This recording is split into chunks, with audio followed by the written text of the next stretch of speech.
All right, welcome to Nerd Church. We are back with maybe a full party this time. One member of the party portaling in later from a distant dimension, the land of Port. But for now, we've got some elves and a dragonborn in the room. And as a recap, y'all have recently arrived in the college town of Maib Sahir, the name of the university and the name of the town surrounding it. As a reminder, because it has been a minute since we played, the Maib Sahir is probably the most famous and well-known university or college of magic in all of Tellus. It is, without question, the oldest college of magic.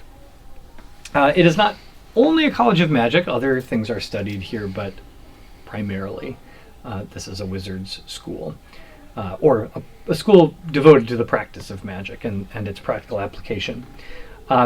It was founded by Minotaurs, as it is, of course, within the Minotaur vassal state.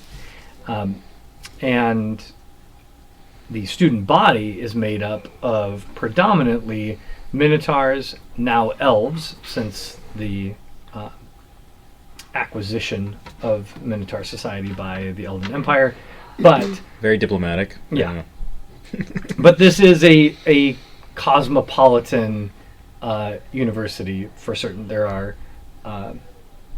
folk from all around Tellus here. Not only students, but of course traveling researchers and professors and others. Are there any tabaxi? Oh yes, certainly. That's cool. Many races represented here. You all arrived having taken a slow, steady, and safe journey along with a merchant caravan. I don't know if we're calling him a friend, but your now, let's say, very polite acquaintance, Elam Morana, who is a master-crafted merchant back in the city you recently departed. He invited you to travel along with the merchant caravan, or with the caravan that he was sending, heavily guarded up here to the Maib Sahir. Along the way, you met the guards who revealed themselves to be part of a mercenary group called Finian's Company, who identify with themselves by a red feather of indistinct origin tucked into their armor. You learned that their company of mercenaries is headquartered in a city north of the mountains called 10th Circle in the human settlements. So as you're getting a sense of the geography here, you all have been heading north from Nantong. Mm-hmm. You, for the most part, skirted the wound following the main road rather than the shortcut through the wound, which added some time to your journey but kept you a little safer. A little further north, a similar distance further north from Maib Sahir, where you now are, is a pretty substantial mountain range. And on the other side of that mountain range is the traditionally held lands of humans on the mainland, often known as the Griffin Lords. But they're primarily a nomadic people. And 10th Circle is the closest thing to a permanent city they have up there. But as I said, approaching late to midday, you ride into the town of Maib Sahir, and you see stretched before you a really beautiful space. There is a small bustling village or town that basically surrounds the campus, the primary campus. But then there's a set of big sort of dominating and frankly a little over the top gates in a large stone wall that surrounds the main campus on all sides. And as you ride through there, well, I should also reflect. You spent the night last night at an inn, a tavern, an inn and tavern out in the town, where you gathered some intel, if you recall. So you learned a little bit about the dean, or the High Mudaris. The dean of the Ma'ib Sihir is a male minotaur, a man named Arcturus Bilal. And you learned that should you desire to research in the archives, that it would be his permission you would be seeking out. Will you spell that? Sure. Arcturus, Arcturus, and Bilal, Bilal. You also heard a little bit more about Omar Sendak, who is a professor of divinity here at the Ma'ib. Sendak is a not uncommon visitor to the place where you stayed, the name of which I cannot remember right now, but probably was that place. Really clever. Yeah. Some weird adjective and a bird. Yeah, probably some adjective plus bird. And Sendak was also the professor that was recommended to you by Morana, sort of on the DL. He is known to you as a professor of divinity who doesn't believe in the gods. Right. Nor is he a big fan of organized religion, like the Sinak. Like this guy. So, that's sort of all the intel you've gathered up to this point. Yeah. Clarifying question from what I listened to, and then Katie and I debriefed as well. What is the clock on the Big Bad? Great question. Let me check the clock.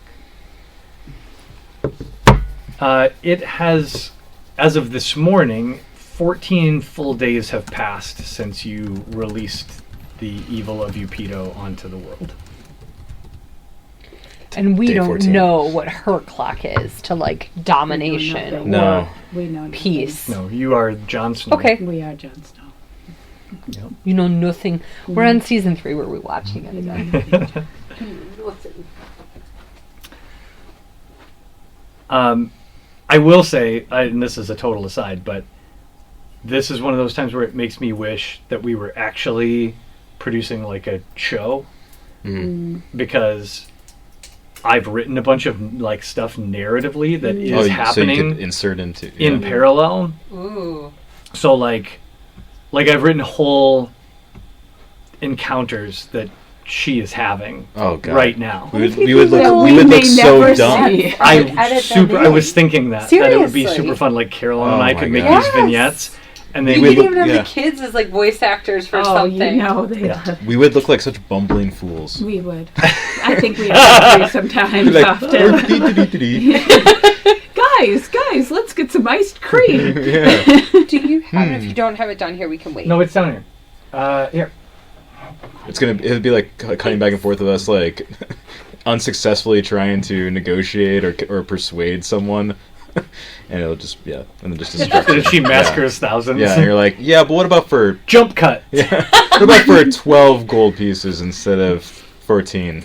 Jump cut. Air barters the merchant down 2 gold pieces. Yeah, exactly, 4,000 die. I'd listen to that. exactly. Okay, so as of this morning now, I think with the sunrise, you make your way towards the campus. And morning on this campus is beautiful. So the stonework here, first of all, you've not seen stone like this before. It is likely that it was either mined long ago, or that there was some process applied to the stone that you've never seen in use anywhere else, or perhaps the stone was imported in some way. You don't know, but it is a sort of milky marble, except not polished. So it's got sort of almost a dusty characteristic to it, but to the touch, it's extremely soft, and it reflects the sun in a very fascinating way. Thank you so much. Thanks. So the morning sun creates sort of an iridescence effect, sort of like a mother of pearl, but not Thanks. but not shiny. Like if mother of pearl was matte. Is mother of pearl what I'm thinking of? Like the inside of a Yes. oyster shell? Yeah. Oh, They're- yeah, sure. Yeah. Sure. So it's like that. Or like, well, yes, which is going to be, yes, white colored. There you go. Yeah, the whiter color. That's Yeah. that's the look here. Like if that wasn't glossy, Okay. Oh. you can imagine that. Like if it It's hard was to imagine it not It is. glossy. like but a yes. like mother of pearl if it was dusty at all times. Okay. That's sort of what the look of this is. So it's muted, but as you walk into the campus, the walls, the gates, and the vast majority of the buildings are constructed of this very interesting stone. You can't help but be a little bit overtaken with wonder as you walk into this space. Not that there's necessarily like marvels of architecture you've never seen before, but this is a visibly and obviously impressive blend of centuries of history and tradition and very intelligent construction and magic. There's tall, ancient trees lining the pathways once you pass through the gates. Their gnarled branches reach up to the sky. And the architecture of the buildings is an interesting blend of what you've seen in many Minotaur cities, including Nantong, which is sort of a blocky, robust Minotaur architecture. Minotaur architecture is not, it's not like Soviet brutalism, not to that level, but it is very precise. It is like all right angles. all sort right of thing. angles, yeah, and so not ugly, right? Like what you'd think of as, I mean, there's a very specific building on Madison's campus that I'm picturing right now. Humanities building. Yes, yes, Which the humanities building. It's not that. The humanities building is like brutalism. I think is the Yeah. literal that's what it- they describe it as. The nickname is that it was made to be riot proof, or Mhm. yeah. Is that it? Yeah, it doesn't even. Yeah, but there's like It something doesn't do it about justice. the. It's just a like, big. There's a feeling It looks about like a it. cement fortress. Yeah, Uh, but it has this really strange, like, at the ground level, has this really strange, like, angled portion. It's like yeah, hard to. Like you Is can't that it? climb Yeah, It's yeah, bad. it's very weird. Anyway, It's so like water should be running. we're spending a lot of time describing what it's something that it is not. So this Minotaur architecture is robust is a good description. Robust and precise. Yeah. They are and always have been engineers, and they are big, physically bulky creatures, and so Yeah. their architecture reflects a lot of that, right? Right. But here, that style is blended in a really interesting way with what you could only probably describe as like a mystical grandeur. So the buildings are big, and the blocks of stone that are used to make them are huge, but there also are soaring towers, and some of the spaces that another Minotaur architecture would be filled with something very functional here are filled with beautiful stained glass windows, or sort of tinkling wind chimes, or even much more fanciful things, right? Curtains of flowers that change color as the time changes, or as the breeze shifts Wow. across them. It's pretty. It's a strange juxtaposition of function and sort of exotic whimsy, is what you see here. There are quite a few buildings here, but there are two that stand out visibly when you pass through the gates, that you can see from a distance, that dominate the rest of the buildings. The first is the biggest and sort of, let's call it bulkiest of the buildings. It's not tall especially, but it is big. And that is a central hall that is very obviously a meeting space. It's a good city block in size, sitting at the center of the campus. And set back just a short way and also perched on a hill for even greater effect, there is roughly a 6-story tower that you also don't know what that is, but it has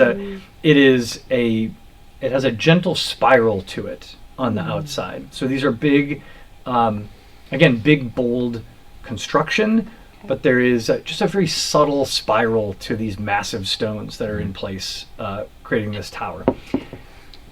To be clear, this is not elvish, like light, airy construction. This tower looks like it could stand up to a hurricane. But it is beautiful, and it is the tallest and thinnest thing on this campus. So by contrast, it looks delicate almost.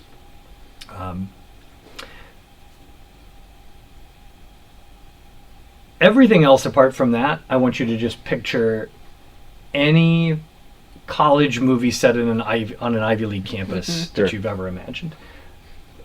Apart from everything I've just described, that's what this place looks like. This is the Ivy League school for Minotaurs and everybody else. So at this stage, I will say it's probably about 8 a.m. and you're standing kind of in the quad, so to speak, here on this campus. You see groups of students clad in a number of different kinds of clothing. This is very cosmopolitan, so there are many fashions represented, but the majority of the students you see walking around are obviously students because they're wearing uniform robes of sweatpants, pajamas. Deep blues. Hogwarts. Deep blues, greens, and purples are the 3 primary colors that you see here.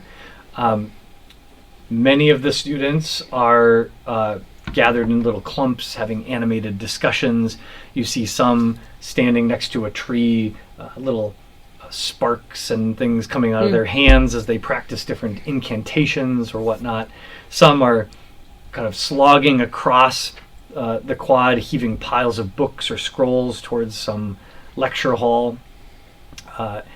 You smell some interesting scents on the air, so as you pass one of the buildings, you smell the scent of herbs sort of wafting out. Perhaps something's being brewed in there. An older person passes you with a pile of ancient paper, and there's sort of this musty smell. So you've got sort of this is not Hogwarts by any means. These are young adults on campus. This is a college. So the youngest students that you see here, you would place at 18, 19 in human years equivalent, and then you see all the way up to what you would classify as very ancient people wandering around who might be teachers or might be students. It's hard to say. Might be traveling researchers.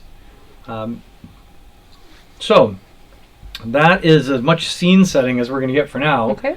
As you stand here in the center of Tellus's oldest college of magic, what is your first move? And we all know we're supposed to go see Arcturus Bilal? Bilal. Yeah, I think, Well, that's... well, I just didn't know I didn't know if all of us had that information sure. in playing. Yeah. I think you were all together when Okay. you heard more about Arcturus. I think we should just, I think we benefit from just a little quick, like, what information are we trying to get out of him? What Sure. are our goals and objectives, Yeah. for being here at the university? Mm-hmm. I know it's we are trying to, is it Omar or Arcturus who allegedly can remove our tracker? It was suggested to you that Omar might be helpful. Yeah, that Omar might be our person. that. But Yes. then he's the one that's very, but he is he comes to the inn that we stay at.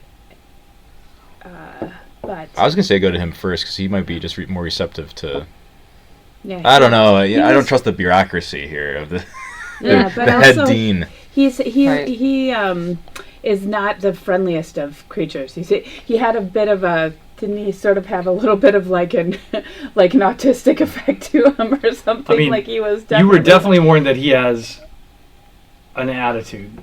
okay. An attitude. It wasn't an. It wasn't a You read- dismissive, clueless. It wasn't. I'm very interested in getting my tracker removed. Not that I don't want to help, but I don't want to be bound by that or the consequences that might befall us. I just wonder too if she's going to know right away when it's off, or if we have time. Yeah. All questions we can ask, Yeah, Mhm. that's true. and we might just get a twofer.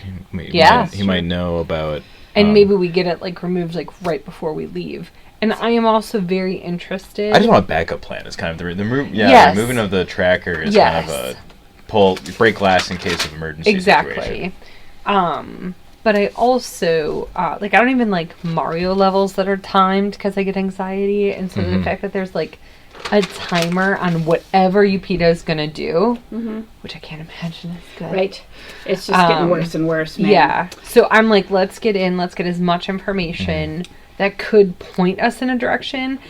You know, that little device that Potom had, that tracker that beam that led us across. Yeah. Can we get one of those? Let's I actually think that we should go see Arcturus first. Let's get him some iced cream and see if we can like put a, I don't know, like putting a bottle of Jack on his desk or something. You know? And like, hi, we'd like to save the world. Yes. No matter that we started it. But You're gonna have two options. You're gonna be like, I don't know if he's an ice cream or a Jack Daniels guy. Is that what well, he's the iced cream. He loves iced cream. We did find that. Yeah, and we did find a shop that has the iced cream. Okay. apparently I paid for all of that.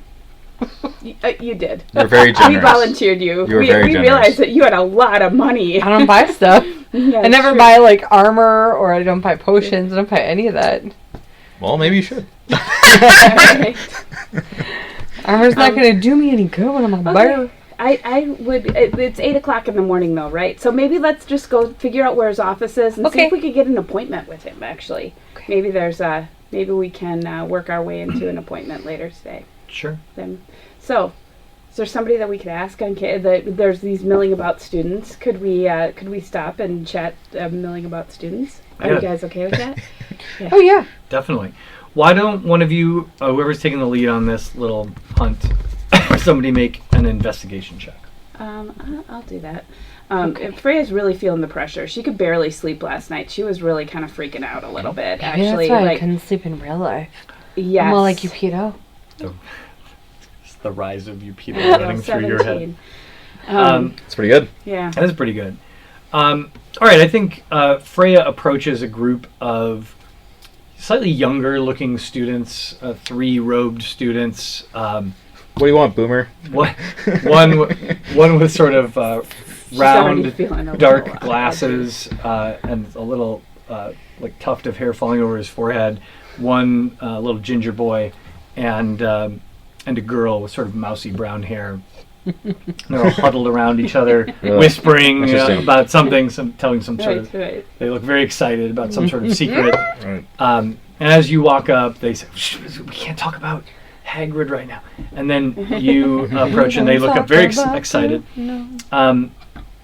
And a round of quick questioning leads them all to just immediately point. And you are informed that the dean's office sits on the upper floor of Al-Hikmah Hall, which is the central meeting hall. Okay. Okay. That is where you are told all the students take their meals together. It's the place where official functions are held, and it's very easy and obvious to find. It's at the head of the quad. Okay. Great. Let's Easy do it. peasy. Yeah. Let's go over there. Maybe he's not quite in yet, but we can just talk to Camp your outside his secretary. office. Talk to your secretary quick. I feel like Pando is struggling a little bit back and forth between like wanting to be like super focused and following and like doing this and getting it done, and also like, look at this big score. Like it would be something she is very drawn toward, and she's like, no, Think I have time to audit some classes? right? No. No. Ancient Freya's like, pottery? no, you don't. Come on. Yeah. You gotta get going here. She's like paging through like a catalog, like the Right, the I'm like, class, "Ooh." course catalog. Yeah. I think Freya's fuse is a little bit short too, actually. So we could be in danger here. All right. Well, as you walk up the 15 steps, stone steps that lead up to the main entrance, the huge double doors that are the front entrance of Al Hikmah Hall. There are students passing in and out. There's a few different what look to be faculty standing to one side, sort of chit-chatting. And as you walk inside, you can see this is a very grand hall. So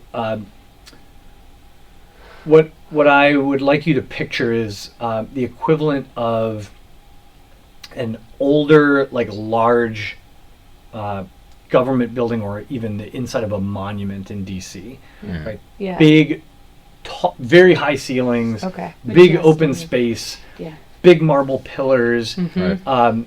And picture that, but if it was functionally furnished Okay. inside. So Okay. there are dozens of long tables, community tables. And it's not Hogwarts. It is not Okay, Hogwarts. all right. It's not. Those community tables are sort of at the far end, taking up about half of the space. The remaining space nearest to you as you walk in feels a lot. It's got a lot more of an administrative offices vibe. There are desks and small work tables. Look like almost like the collaboration spaces in offices. Ugh. Yeah. That kind of stuff, right? Trigger warning. Yeah. But in this huge grandiose space. So it's Right. it's sort of a weird little contrast Okay. that some of this feels dwarfed. Like there's a very specific image in my head, and I can't remember what it's from, but like maybe it was at the Smithsonian or something. But like where Gabe and I walked into a space, and it was like this incredible, huge, majestic space, and then there's like just this little desk that looks. They just like set a desk there that they clearly bought from like an office supply Right. store, and they just put it here in this huge. It just looks totally out of place. Yeah. So like the first, I guess, third or so of this space when you walk in kind of has that feel, and then beyond it is a little bit of like Hogwarts dining hall kind of a vibe. I just want floating candles. Immediately to your left and right, there are not floating candles, but there are the magical electric lights throughout here. Nice. Immediately to your left and right, there are wide spiral stone staircases that Okay. lead up. Pretty. And it is not a like one story. This is a 3-story building, and the stairway goes all the way up to the 3rd story because this is everything you see in front of you Yeah. is the whole building. It's 3 Okay. stories tall. Where these stairways lead, you cannot see. There's no landing. There's nothing. It's just stairs. Just lots of stairs. Big, wide, spiral staircases on either side of you that go straight up as soon as you walk in.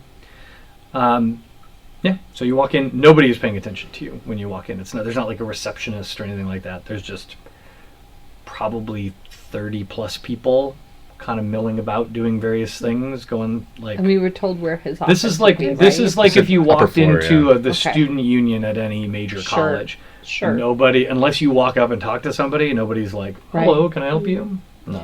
May I take your coat? Even though we are a conspicuous group wherever we go. Oh yeah, I mean We, definitely. we get looks, but we're not. No one's, but interesting, no one- probably less so here than almost Okay. any place you've Because been. there are so many. we fit right in. So much variety. Yeah, that's like here. at a glance, just walking in here, you see tabaxi, gnolls, minotaurs, elves, Yeah. humans. That's Those very minotaurs cool. are so big, so Freya just doesn't stand out. Right. You know, like she would in I said we just keep.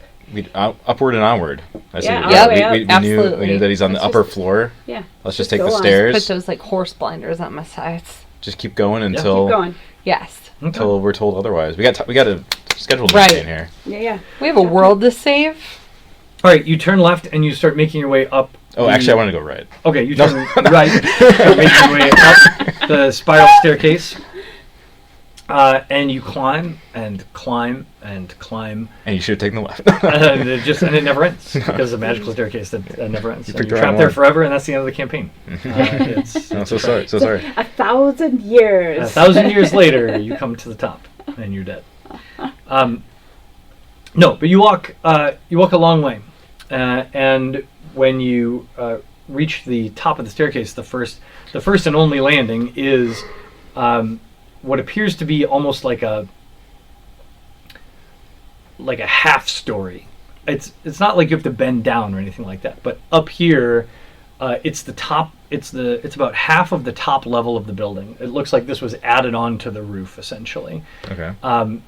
And it's at the top of the stairway. There is like a little foyer, very well appointed. Some small, beautiful couches, a coffee table, and here there is a reception desk. And sitting behind that desk is what looks to be sort of an aged female minotaur, sitting behind the desk, scribbling something with a quill pen, and she looks up and does small glasses on and kind of adjusts them on her face, and she says, "Yeah, how can I help you?" Yeah. Well, Hello. We're wondering, would it be possible to make an appointment with Professor or Mr. or Administrator Bilal? Hi, Mudaris Bilal. Yes, Hi, Mudaris Bilal. of course. We know Yes. that, didn't we? The Mudaris, his calendar books out for many months. What does your availability look like in 90 days? Have you a personal secretary? Air takes out her calendar, starts paging through it. Air has a cubby planner. Yes, okay. no, that'll work. I think Air steps forward and says, that unfortunately that is not going to work for us. We're going to need to speak to him much sooner. Can we maybe have meet him at lunch or something like that, or in between appointments, walking with him, something? Something over there. That is most unusual, an unusual request. What I understand. drives this urgency, young one? Well, Destruction of the planet.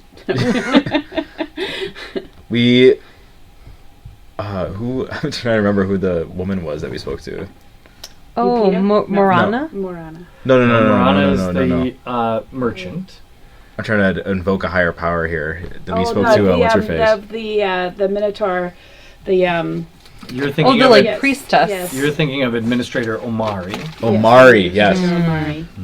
We are on behalf of we are here on behalf of Administrator Omari, and we are in desperate need of use of your great facilities here, of knowledge. And we seek permission. You sent from Nantong, you say? Yes.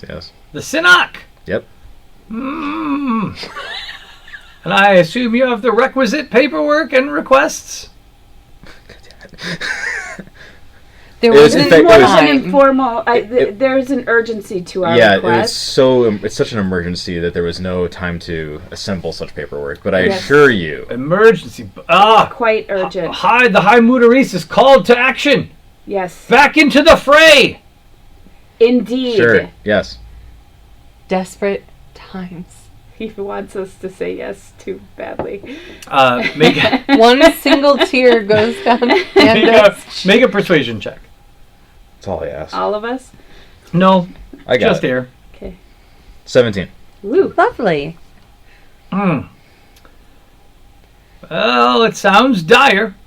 I assure you it is. Well, he's not here. However, Jesus.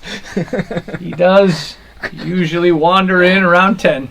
Okay. Oh, And I might suggest that your best efforts would be to lie in wait for him. He often stops for a breakfast treat on his way into the office. mm-hmm.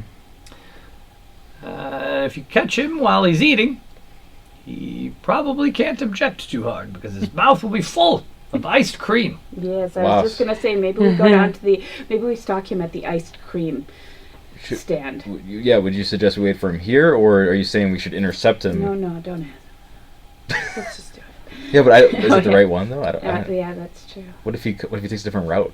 It's a small town though. There can't be too many ice cream. No, I think what I'm suggesting is just sit on the stairs Okay. and get him before he gets into his office, because once he gets in there, I can assure you he will tell me not to let you in. So Okay. if this is really that important, you're going We to will want to get to him intercept before he him on closes the that stairs. door. Okay. I really appreciate your understanding and your help. Yes. Thank you. Well, I hope you saved the world or whatever. Yeah, we do too. Yeah. All right, I have a lot of filing to do. Okay. We'll just be here We'll just on be the here. stairs. Yeah. Let's go down to the bottom of the stairs so Yeah. you can walk up with him. All right. Just lock arms and just. Right? There's 2 staircases. Well, yeah, we're gonna have to. Go down We'll to the split. front. We're gonna pile up desks, blocking the first one. Funnel him towards the second staircase. How far are the staircases from each other? Like the base of the staircases? Uh-huh. 200 feet. Is there just the one door coming in? I mean, there's one big main entrance to the hall, You but might that come in a you don't side know door. whether or not that's Right. the only Right. entrance. Yep. Okay, Let's let's just go to the stalk stairs. the 2 staircases. What if we just stay in the foyer? Do we know what he looks like? There are pictures. He's Oh, the he's guy gotta be there. have his Okay. picture on the wall. Yeah, of He's course. the he is. guy. Yeah. You don't rise to this level Make- without Make, being. make an investigation check. Okay. Okay. You don't rise to Hunt this level for a without. Yeah. portrait of. It's probably right. It's Elvis probably in the Presley. foyer. 17. Yes. So it's our number. That's pretty good. Okay. It doesn't take you long to spot a portrait of Arcturus Bilal. In fact, several portraits of Dean Bilal. Some from when he was much younger. But after a little inspection, you find one that looks like it probably is the most recent. When he became High Mudaris. Yeah. And what you see is a maybe a smaller than typical Minotaur. Okay. With primarily gray body hair, extremely long eyebrows, drooping mustache, Okay. and a goatee. Of course. Brilliant. He has sort of a kind, grandfatherly, almost mischievous look to him in the portrait, and he is in heavy, dark navy robes, almost so dark as almost to be purple. Yeah, and so you've gotten a pretty good look at him. Excellent. Okay. So we'll kind of go down. Can we just say, just in case one of us kind of gets him and the other ones don't, going up the stairs is let's just talk about really quick what we want to ask him. It's just an aside. Can we just have a little aside here? Of course. Okay. I'll tell you for free, you're not going to see him for at least an hour. Right. So you've got some Right. time. So we got Yeah, some we talking can chat time. about it.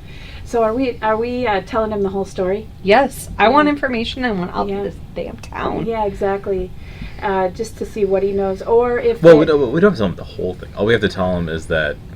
we're Yupito's telling him been about released. Yupito. Yeah. We've been well, tasked We don't have to with- say that we're the ones that. No, That's but we the can part, just that's the say part. Okay, yeah. Yeah. Yupito's been released, and we have been tasked with Yes. finding her and saving the world. We have the honor. We are the of- heroes. And Of if there's aiding. and asking him if there's anybody else on campus, like who Who's the- besides who's the leading besides authority? his wisdom, Yeah. Yes. can who else can we possibly find out info from? The lean authority. And we of- don't of know, like- semi-divine killing women. Killer women. We don't know his personality, so we don't know if we need to like stroke his ego to get information out of him or He anything. is the High Mudaris. Yeah. So Yeah. it probably couldn't hurt to Yeah. Yeah, he's probably a politician at the end of the day, right? He's you I don't would rise you don't imagine. rise to this level without you Yeah. know, greasing some palms and Mhm. making friends, making some enemies. You don't. Yeah. Yeah. Okay. All right. I know some academics. They're the most Are we cutthroat of the splitting lot. between the two Like stairs? hospital administrators. Are we splitting between the two Two staircases. staircases? We could probably just be at the entrance, right? But we don't One know at that the that's the only entrance? entrance. Yeah. Or we camp out at in the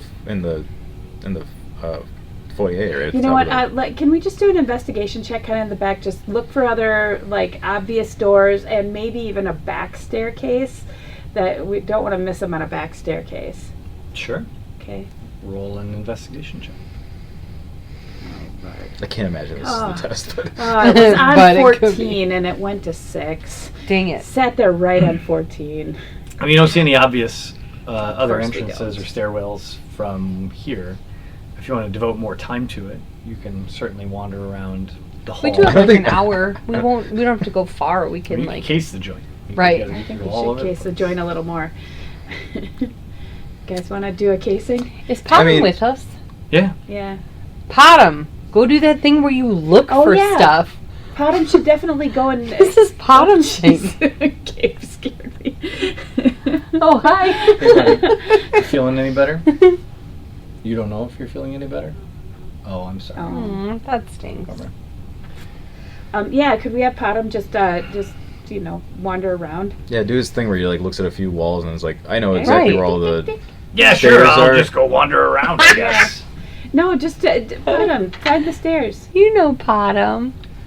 Any He's like, secret compartments? That's a trap. I could use this for this. That right there, that's a staircase. You wouldn't know it. That's a staircase. Yeah, I'll just That's send my fine. robot around to look at things. That's Yeah, why I built the thing, so I don't have to do it. I'll stand here on the stairs and send my Yeah. We'll It's a 19, and I have a huge bonus, so I probably did a really good job. What'd you find? So there are multiple entrances to this building. Apart from the main entrance, there's what looks to be a sort of entrance near the back that's probably mostly for maintenance crew and things like that. Mm-hmm. Occasionally a student seems to slip in and out of there. There don't appear to be any other stairways going up to the top of the building, however.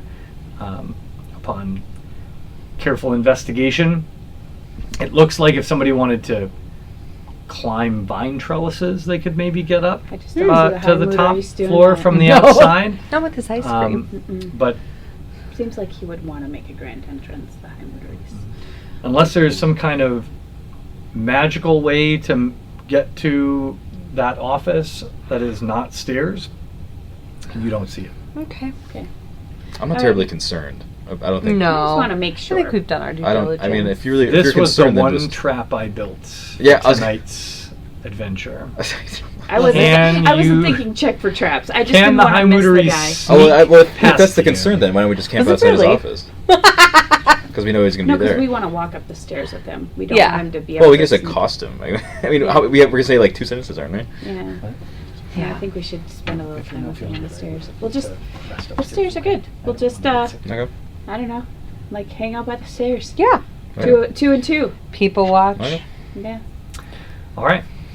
So you hang out on the stairs a bit. Mhm. You sort of observe the comings and goings Yeah. of different students and other folks. You watch a tour group come through, Mhm. a student tour guide leading a bunch of wide-eyed parents and prospective students talking about the history. They point at the portrait of the Heimuteries, and one kid kind of snickers a little bit, and his mom shushes him. And then eventually, after probably a good 90 minutes of sort of twiddling your thumbs, you see walking up the main stairs and through the wide open double doors what you are very certain is the High Muteris Bilal. He is the shortest Minotaur you have ever encountered. Still probably would look you in the eye, Okay. Pando, but is a good... So we're not talking like Potham. No. Yeah. That's But is amazing. But is a good Right? a good foot shorter Okay. than Freya, Mhm. and more than a foot shorter than just about any Minotaur that you've encountered, any male Minotaur that you've encountered running around here. Some of that is because he's fairly hunched over. This is an old Minotaur. you don't have a great eye for that. It's hard for you to know exactly how old, but this guy's got some years on him. But he still makes his way up the staircase in a fairly spry manner. And when he steps in, he kind of takes a moment and peruses, looks over the folks wandering about, and then he sort of settles himself, takes a big lick of his ice cream, his iced cream, and then he turns to the right and starts making his way up the stairwell. And we hurry that direction. Okay. Yes. Book it. Yeah, we. Two of you are already on those stairs between him and the foyer. I will say that it is. There's a dash action. Who's there? It is. That's the same number. There we go. It is Air and Pando. So you are between Bilal and the foyer, and you and Potom are coming up from behind. I kind of grab Potom by the scruff of his neck and hurry us along very quickly. Woo! That was a Potom noise. We approach him. Yes. We say good day. We introduce ourselves. Yes. I'm so sorry to approach you like this, but it's an emergency, and your very kind, lovely secretary told us that this was probably the best way to speak with you. I don't care. Marjorie said that? No, just kidding. I'll never speak to this woman ever again. I really don't care. It's just a kindness. She was the motorist the whole time! No. So he greets you politely in turn and looks immediately concerned. Has big bushy eyebrows kind of bunch up when you tell him it's an emergency. Yes. And he says, an emergency, you say? Of what nature? Of what kind? Are the students in danger? Need we act immediately? World destruction. What? We've been tasked by Administrator Omari to come to you. We need to gather some information, and I'd prefer to speak about this, possibly slightly more in private. But young Omari sends you from Nantong, does she? Yeah, young Omari. Yeah. Young Omari. Oh, Omari, I remember. She was a diligent student. Perhaps a little headstrong, but what can you expect? One studying to lead the Synok. They are Ambitious bunch. Headstrong, indeed, headstrong. Never was meant for the life of an academic, Omari. The mind was there, but the spirit was not willing. Too attached to the mission.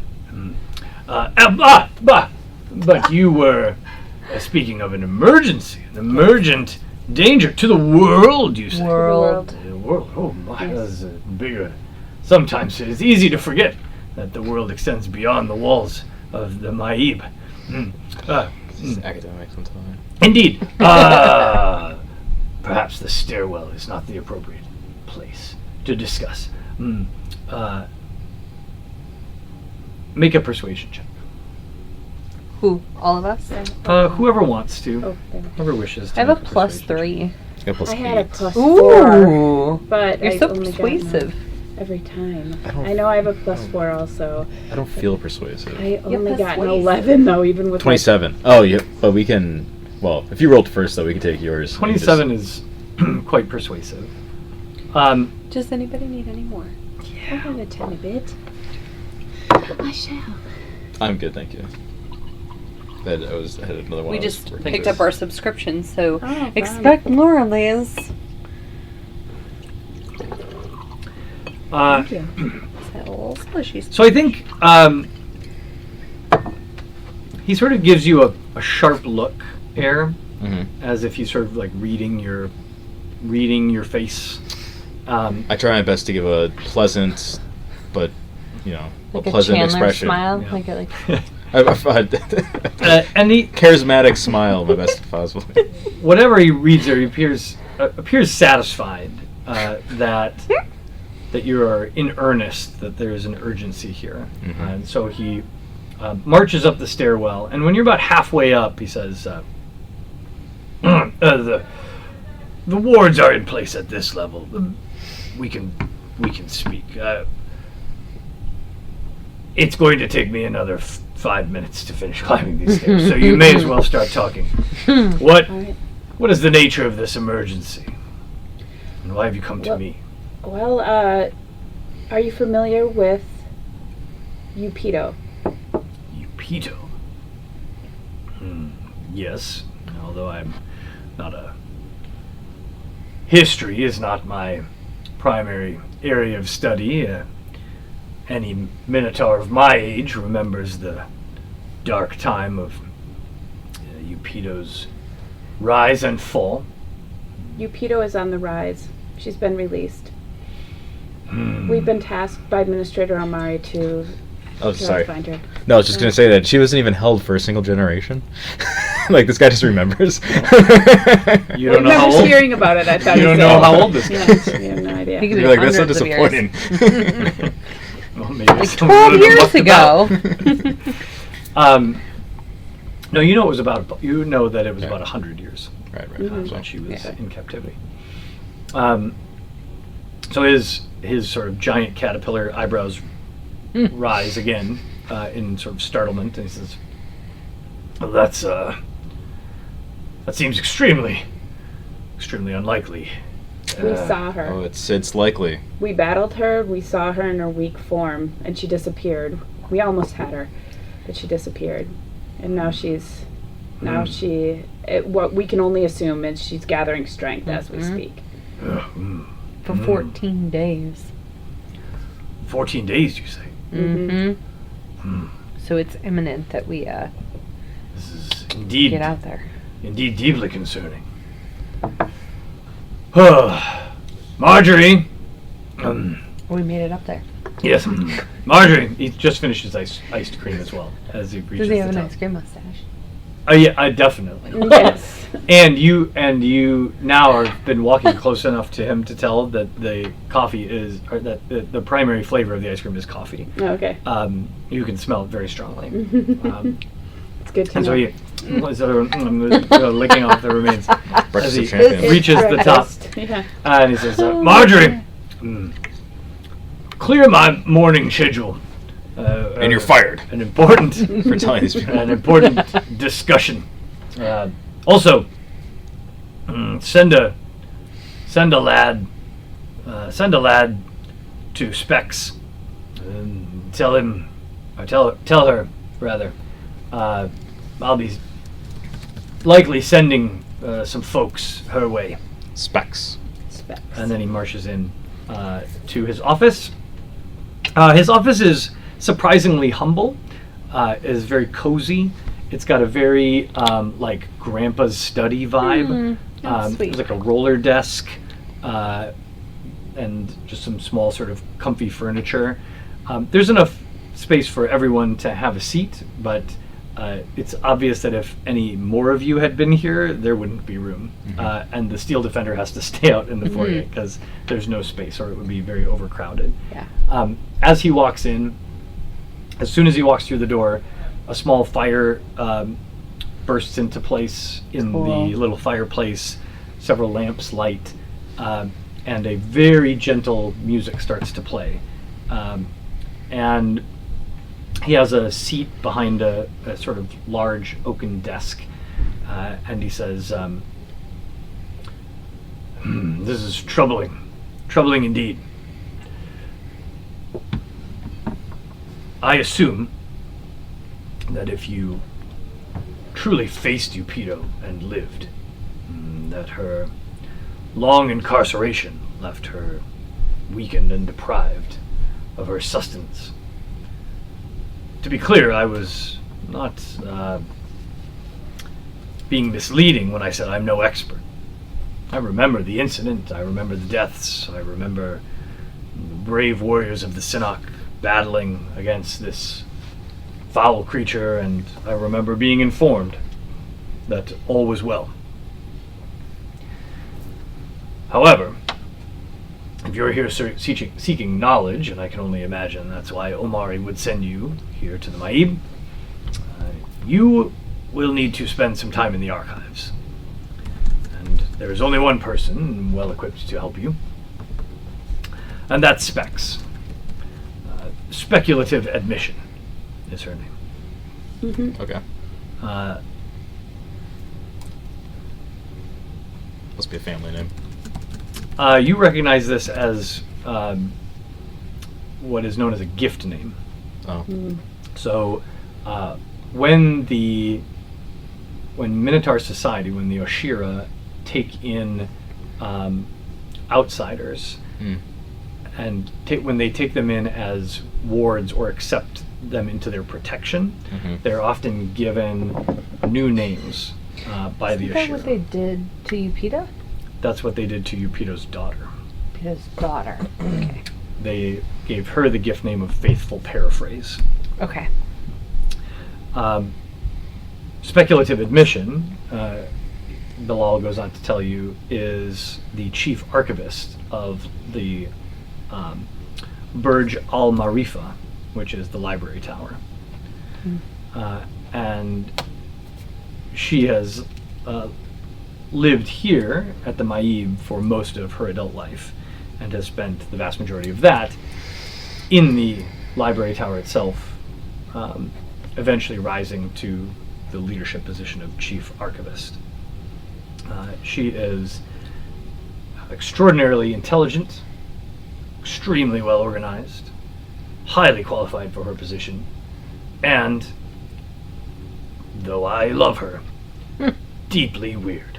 Okay. One might say obsessive. Okay.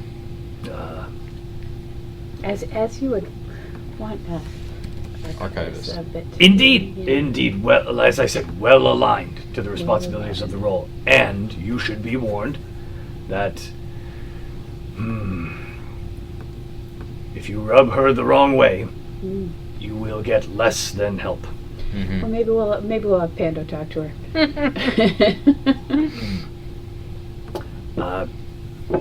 I would recommend that is where you begin your search. Okay. Ask Specs for help. Be precise in your requests. Be courteous. Be respectful of her books. Okay. Gotcha. And if you discover something of interest, the resources of the Maib are, to some extent, at your disposal. Now, what I must say, and I hope you don't take it the wrong way, is we'll shoot off a quick note for you here to take to Specs to let her know that you are approved to utilize the archives. But your news requires that I now take substantial action to protect the students under my care and all of the Maib. Good. A danger of this magnitude is now on the loose. We have many preparations to undertake. Good. I thought the twist was going to be, and we're shutting the whole city down, and you're stuck here. Yeah, oh, jeez. No, Freya's not taking that. I do have just sort of a side question that does not have to do with this. Do you happen to have any Dragonborn professors on campus here? An excellent question. We do not. It is not uncommon for those of your tribes to visit, join us in collaborative study, or occasionally come and lecture on practices of tribalistic magics, totem creation, things of that nature. But I will say it has been at least a year. So, We have a few Dragonborn students in the student body, but none teaching at the time. are there any other professors on campus that have traveled to Dragonborn lands that are Oh, indeed, many. it would be in particular particularly knowledgeable about the Dragonborn? Several of our professors are widely traveled. You might consider if you're... Well, it depends a great deal on your area of interest. If you're looking for anthropological perspective on the tribes, or someone who understands the rather interesting religious and ancestor worship. A few different perspectives. You might consider speaking to Professor Sendak. He has traveled rather extensively all around the mainland. There we go. And he is a student of divinity and is fascinated by your people's connection with their ancestors. Perfect. Yes, I will. Where can I find Professor Sendak? Well, at this time of day, he's likely lecturing. You would find him in the Building 4, just to the east of here. There are 3 main lecture halls in that building. He'll be in one of them. Okay. Okay. Thank you. Oh, indeed. Please, we will be around. We're staying at the, I don't know, Clumsy Albatross or whatever we're staying I like it, at. Clumsy Albatross. The Misshapen Loon. Yeah, Yes, the I know it. Misshapen Loon. Of course, I know it well. Please feel free to contact us there if there's anything else that we can do. We will be. I do have one other question too. We have a lot of interest in that particular area that we noticed as we were traveling here. That is an area that is seems to have some mystical connection and is quite is kind of dead. Is there anything that you could tell us about that? Or if you think Specs would. Well, I mean, certainly Specs could assist you with research on the nature of the wound. Many have looked into it. As far as resident experts, you might... Sorry, that was me. You might consider talking to Professor Primbus. Reince is the professor of conjuration and summoning magics. He is of the opinion that the wound was caused by some sort of massive and failed portal. That it unleashed some kind of energy, or perhaps the aftermath of a failed portal. I feel like Potham would be all over that. Yeah. Anyway, it's just a theory. No one really knows, and even Professor Primbus has only dabbled the edges of the wound. It is Professor Reince Primbus. That's right. Yeah, you heard me correctly. Professor Primbus is well respected in his field. I'm sure he is. Yes. Anyway, we've sent expeditions into the moon, of course, but Have they I come will back? just say none of... Oh, indeed. Some in worse shape than others, but unfortunately none of my actual professors or researchers have had the, how shall I put this, boldness to venture out themselves. So we are left examining Sending samples and hearing second-hand tales from paid mercenaries. Boo. Okay. Primbus is a shrewd researcher, but frankly a coward. Okay. Well, please feel free to contact us with anything. Before we leave town, we would like to touch base with you again, if possible. And I know your calendar is very full in general, but I'm hoping, just due to the emergent nature, that we could possibly see you again before we go. Indeed. I will tell Marjorie that should you return, she is to see you to me post-haste. Give you my real Thank calendar. you. Yeah, great. All right, off with you. I have many Okay. things to do. Thank you. It's just standing instructions to tell everyone who walks in. Yeah. Booked out 90 days. Right. Okay. Should we head down? To specs? Yeah. Let's maybe get you established in the archives, doing some stuff. Yeah, I'll go to Too, the and archives. I wouldn't mind seeing her, but as long as you're okay with it, I'd like to go Yeah. see Sendek then. Do you think Potom would be in the archives as well?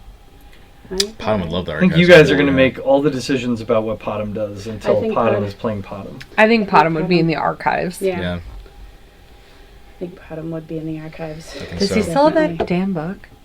Probably. Oh no, sorry. No, he finished. Yeah, it's Okay. It vanished. yeah, it's consumed. Yeah, it did. Did it leave him on a cliffhanger? No. It- No, it left him deeply satisfied. Okay. Mm. All right. Did he share with us or no? I don't remember that part. We know that there's something definitely different about him. He Okay. gained some. Yeah. Okay, but he hasn't been like No. Gained some I- startling here's everything. perspective. No, I don't think Okay. that he necessarily can put it completely into words at this Gotcha. point either. He has That's an fair. intense inner dialogue happening. I was gonna believe. say I don't Yeah. remember that when I was listening. I think it's more of a mechanical result than a Okay. narrative Yeah. result, Gotcha. unless it. Yeah. No, that's fair. I just didn't Okay. know if he was walking around the whole time like this while we were here. On your way down the staircase, the voice of Asmund Kimba in your mind, not talking to you directly, but almost like he's talking to himself, says, "I swear I know that guy." Ooh. Ah, yeah. Oh, that the high Mudaris. Ooh, interesting. Interesting clue.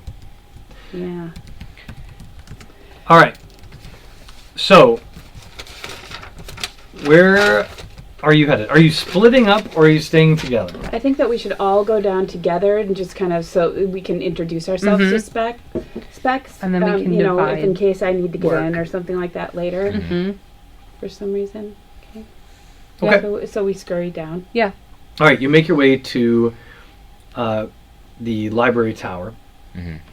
It is it's an impressive edifice from the outside. As you get closer and closer, it is more and more physically impressive. It is a large building, obviously not nearly so sprawling as the central hall, but probably as big around as any of the other buildings on campus, any of the large buildings that contain multiple lecture halls.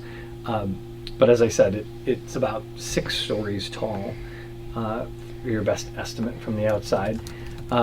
The first 2 stories are fairly encased in ivy, but from that point further up, you can see it continues to be the same stone that you've seen consistently in all the architecture around here, except the cap of this tower, which is that sort of what's the word I'm looking for? The patina. It's a metal roof with a pretty spectacular sort of turquoise patina. Whatever that metal is, has turned sort of a bright turquoise. And as you approach, there are doors on every side of this tower, and students coming and going. So the 4 cardinal directions each have a door, and you see students entering and exiting on all sides. Okay. It's fairly busy. I mean, this is a school day, and it's now mid-morning. And so you approach the nearest door and step into what appears to be a fairly organized, library entrance. So there are 2 large desks, one on each side of the tower. Are sort of like velvet ropes, Is this rope like and a stanchion. private library, or can any student access it? University library, I guess. Yeah. Yeah, so you find out very quickly as you walk up, because a librarian who is standing at the velvet ropes kind of looks you up and down, not in any Impressed. kind of school uniform, Yeah. and Bouncer for the library. and says, "And how may I help you?" Wow. This is a tabaxi. You have our permission slip. Do I? Yeah. We have this for specs. Okay, they kind of flip it open quickly. They see the seal of the dean, and they quickly hand it back to you and say, "Of course, right this way." And they open the rope stanchion, and they sort of beckon you How fun. in the direction of the sort of the other cardinal direction of the tower. And you can see set back there, it looks like the equivalent of a library reference counter. Spans the entire. This would be the southern end of the tower. And seated behind that sort of long counter are several different librarians, but only one human, which you assume to be Specs. Speculative admission is a very thin, almost waifish human, not as especially tall, just extraordinarily petite. She looks almost frail, and seems to be trying to overcompensate for that by wearing very bulky robes, like thick, almost fluffy, like bathrobe level robes, which ironically just make her frailty look even more extreme by comparison, because her little stick-like arms just poke out of these voluminous robes. She has sort of a dishwater blonde hair. Doesn't look like she's paid any attention to it in quite some time. It's a little ratty. There's some stuff in it. Hard to tell from here Cheeto. what it is, but there's something in there. It could be a leaf. Could be a piece of scroll. Could be a baby squirrel. Could be a baby squirrel. It's hard to know.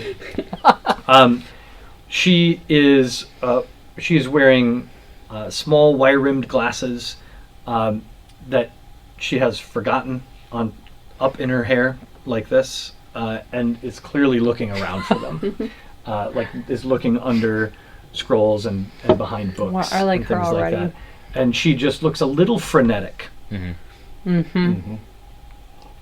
Air makes eye contact and just does one of these. She cannot see. Oh, okay. She unless you approach much closer, it's very clear to you that she can only see things that are about this far away from her, because she's looking for her glasses like this. Specs? Yes. I'm sorry. And immediately discovers her glasses automatically, like didn't even realize, and then looks surprised to have suddenly be able to see again. Oh! Yes, indeed. Yes, that's that is my name. Specs, it's wonderful to meet you. Arcturus Bilal sent us. We have some major research to do, and it's very sensitive and very emergent. Emergent research? Emergency rapid research? Research should not be rushed. I know. Bilal, you say? The High Muteries sent you? Yes. I Do I assume show the slip again? Evidence, documents. Yes, very good, very good. She, again, puts her glasses on top of her head and reads the document very closely and very carefully. Delightful. It is an awkward length of time passes as she closely examines this document. Sure. She's And a then- researcher. She carefully rolls it up, wraps it in a small piece of black ribbon, and places it in what is obviously a very specific spot in a careful filing system that she has behind her. You see she has a wall that is full of little, it's a scroll case wall, right? It's full of little cabinets that are specifically for scrolls of different sizes, and each cabinet has a tiny door on the outside. So she opens several until she finds one that is empty, that is the correct size for the scroll that she has just rolled up for you. And then she opens it, places it inside, and closes the door, and then records in a small book next to her the number of the door and some Brilliant. notes about what she has placed in there. And then she turns back to you and says, Okay.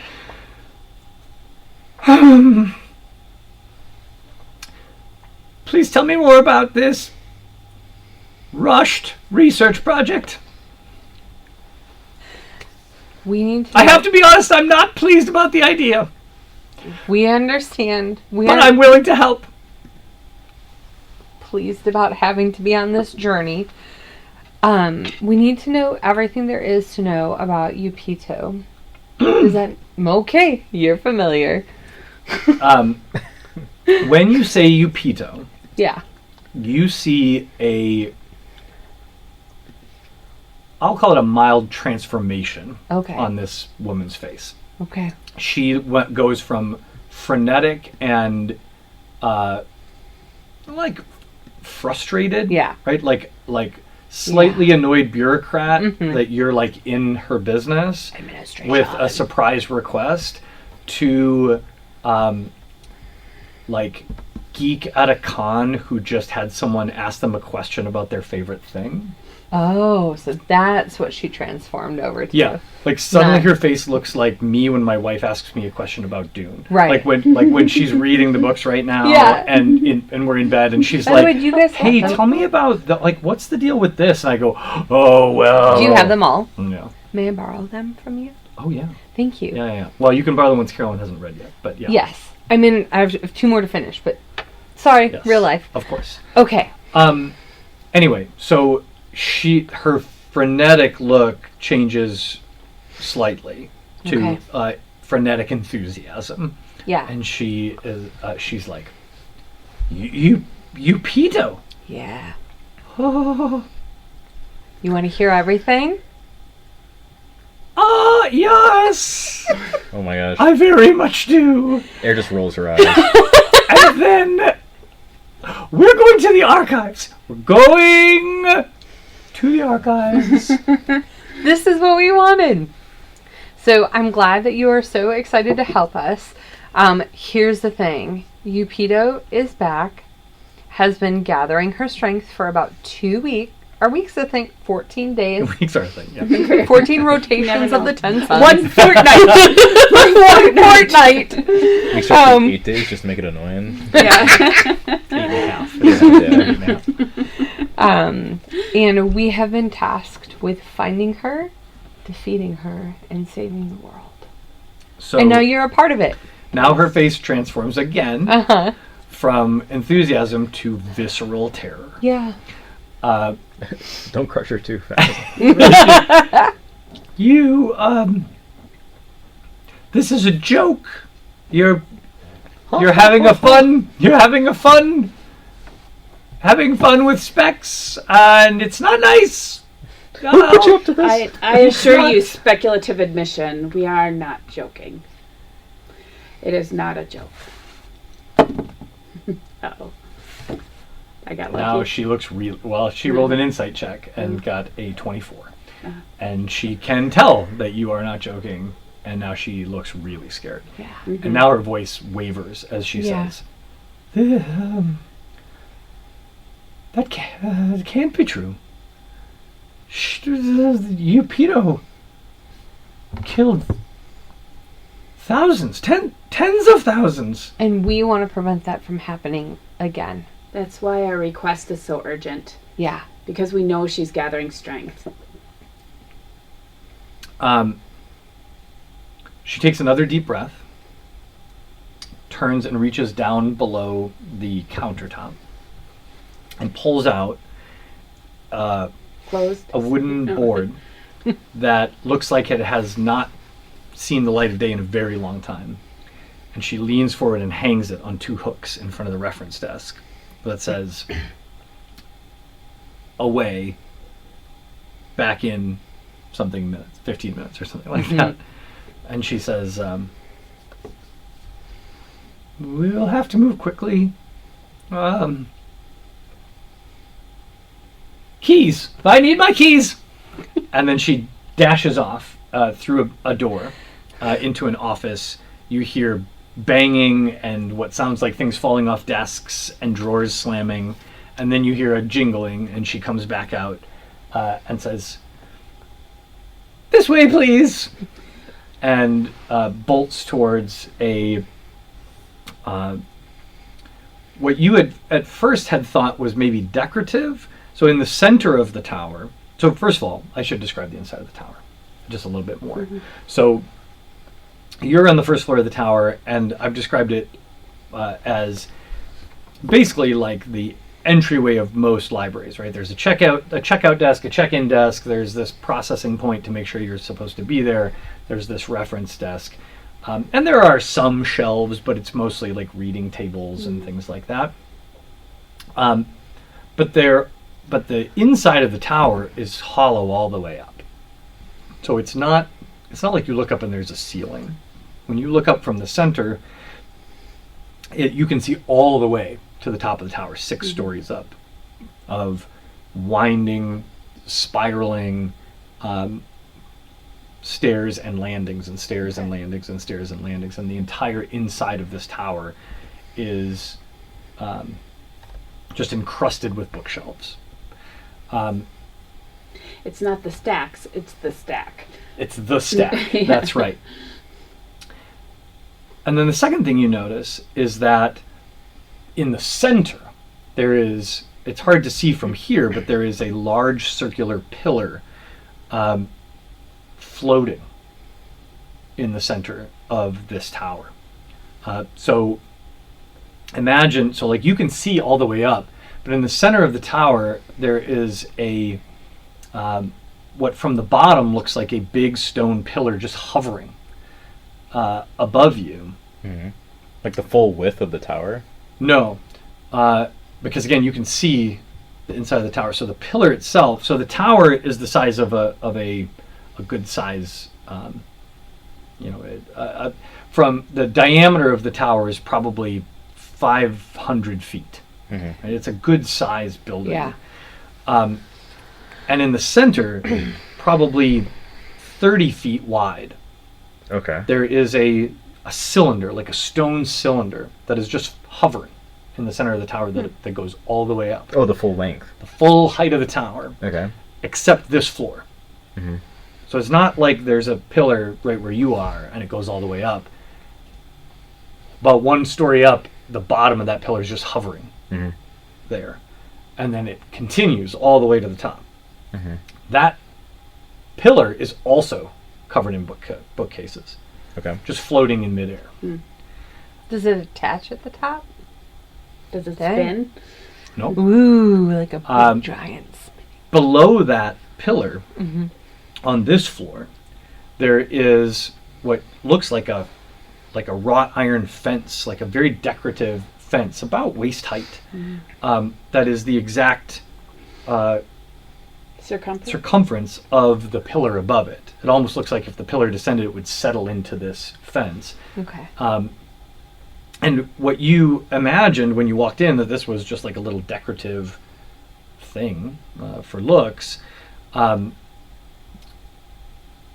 Specs rushes up to it and opens a little gate and steps, like wanders into the center, takes out a set of keys and puts one of the keys into the floor, which you now see is actually a sort of a trap door in the ground. Ooh. A big one. Made of wood and iron banded, and she heaves on it, and it's a hard lift for her for a moment, but then some kind of mechanicals obviously kick in, and there's sort of an assisted lift, and this huge door the size of this table lifts up and sets to the side, and you can see there's a staircase that spirals down into the ground beneath the tower. And Very she sort cool. of waves to you and says, "Quickly now, down into the archives. The door will close behind us. There are light globes in the pouch as you step down. Watch your step now." Here I will step away, Okay. and I'm going to, in the interest of time, try to go and find Omar Sendak. I don't know. Are you Yeah, I going think down? Air will come too. Okay. I can stay here with, well, Yeah, you and Potter. Pottom's here too, yeah. Okay. Yes. So as you all step away, I will just tell you one more thing for fun and flavor. As you look up one more time, you notice something you didn't see immediately the first time, which is you see a student on the outer ring of the tower stop at the railing that proceeds all the way around, spirals all the way up. And at different points along the railing, there are, you can't really tell what they are from this distance, but there's some kind of small metal device mounted on the railings at different points. I was wondering. And they seem to fiddle with it, and you watch a book hover from the central pillar Cool. over to that student who grabs it out of the air and Very walks cool. away. And now you can see, as you look all the way up, from time to time, just books moving back and forth between that sort of central pillar. Cool. So you all head off. Potom and Pando Mhm. continue down into the archives. The archives are not, it's not like you're descending into a musty dungeon. You are holding sort of glass globes or crystal globes perhaps that are giving off a gentle radiance as you descend. And Specs is just sort of rambling at this point. But she tells you that the globes are a carefully calibrated light source designed to reduce deterioration of the ancient documents that are down here. She reminds you of a wide list of rules about touching the documents, breathing on the documents, getting too close to the documents. She warns you that if at any time you have to sneeze, that you should immediately cover your face with your Absolutely. all the clothing that you possess. And just in general, should you want to review any document, to ask her, and that she will get it for you. But she also is moving very quickly Okay. down the stairs, and so you do your best to keep up. Yeah. You descend, your best guess, probably 3 stories into the earth. Okay. You go on for quite a long ways, until finally you step into a pretty well lit area. These are not the archives. The archives are not vast, so it's not like up top where there's thousands and thousands of books. What you find on each floor are, again, in each cardinal direction, smaller rooms sort of spurring off from the central staircase. Each of those rooms is probably the size of a typical 2-car garage, with a number of scroll cases, some bookshelves, a study table, and usually some kind of a desk for reviewing delicate materials that has some magical tools to help with handling those documents. Okay. She takes you directly to one room in particular, and she says, everything, I believe, everything we possess on the history of Upito, and all that I have ever been able to find on the writing about Upito of the time in which she ravaged this land, is here, in this room. Is it like this whole room? No. Many subjects are covered here in this Okay. room, but I haven't been around forever, but in my 35 years here in the archives, I have had a particular interest in Upito and her story. And, every time I find something, I recategorize it, bring it here. And I spend a lot of time in this room. Let's get to work.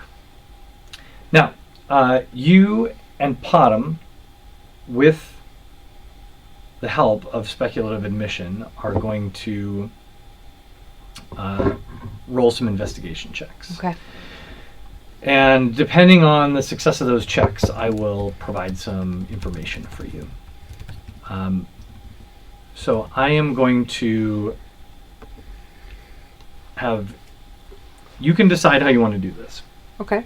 The 3 of you can each independently roll investigation checks. Or one of you can roll an investigation check at advantage with Specs' help, and then the other one can just roll. So either Specs is going to roll, Podham's going to roll, and Pando's going to roll. Okay. Or Pando and Podham are going to roll, and one of the two of you will roll at advantage. What's Podham's investigation boost? Probably stinking high. The answer to that question is...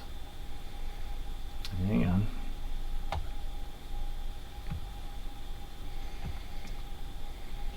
Got the campaign open, but not him. Because his intelligence is now 20, I think. Mm-hmm. Yeah, no, it's like 20 plus. It's like... Is it 22? It's 22. Did the book no, 22 contribute to that? Yeah, Yeah. well, Yeah. it was, yes. I thought it was even higher, It's honestly. 22. He can like bend spoons with his mind. Mm-hmm.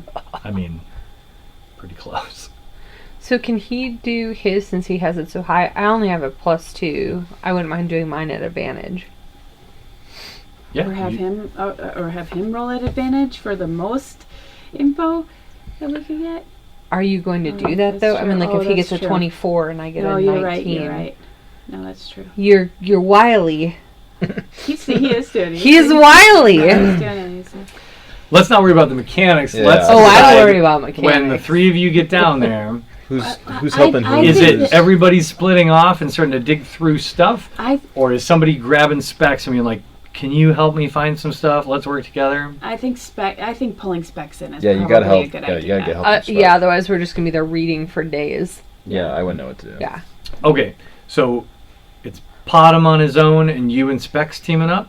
I'm thinking Sure. just because I have a lower Yeah, You need chance. specs. Yeah. seems logical to me. And, All right. And Podham checks out a lot too. We need to get the most from Specs. Yeah, he's gonna get distracted. All right, how do we want to roll for Podham? Does one of you want to roll on his behalf, or should I roll using D&D Beyond? Do you Roll want to? using I can. Yeah. I'll roll on you his do? behalf. Okay. All right. Go ahead. What's his plus? What's his plus? He has a +9. Plus not. Jesus Christ. Okay. Right? Yeah, that's very high. So tell me when I should be rolling. Go ahead.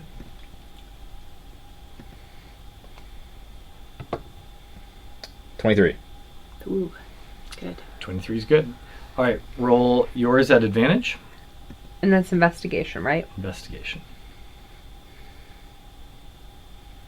20. Not a natural 20. That's very good. And a 9. 20. I take the 20, You take please. the- so you take the 20. 20. Good. 20 for the win. Um, 20. That's good. Okay. Good rolls, guys. Good rolls. do you want the lore dump Thank you. right now, or do we want to role play our visit to Roleplay other because stuff? you know the lore is coming. We know we got it. I want to know what happens with them. All right, so while the research is researching, We head over to building 4. the Yep. two of you head over to Omar. Building 4. Okay. When you walk into Building 4 is, I mean, compared to the other buildings that you've seen, it's less impressive. It's still lovely. But this is a fairly simple building.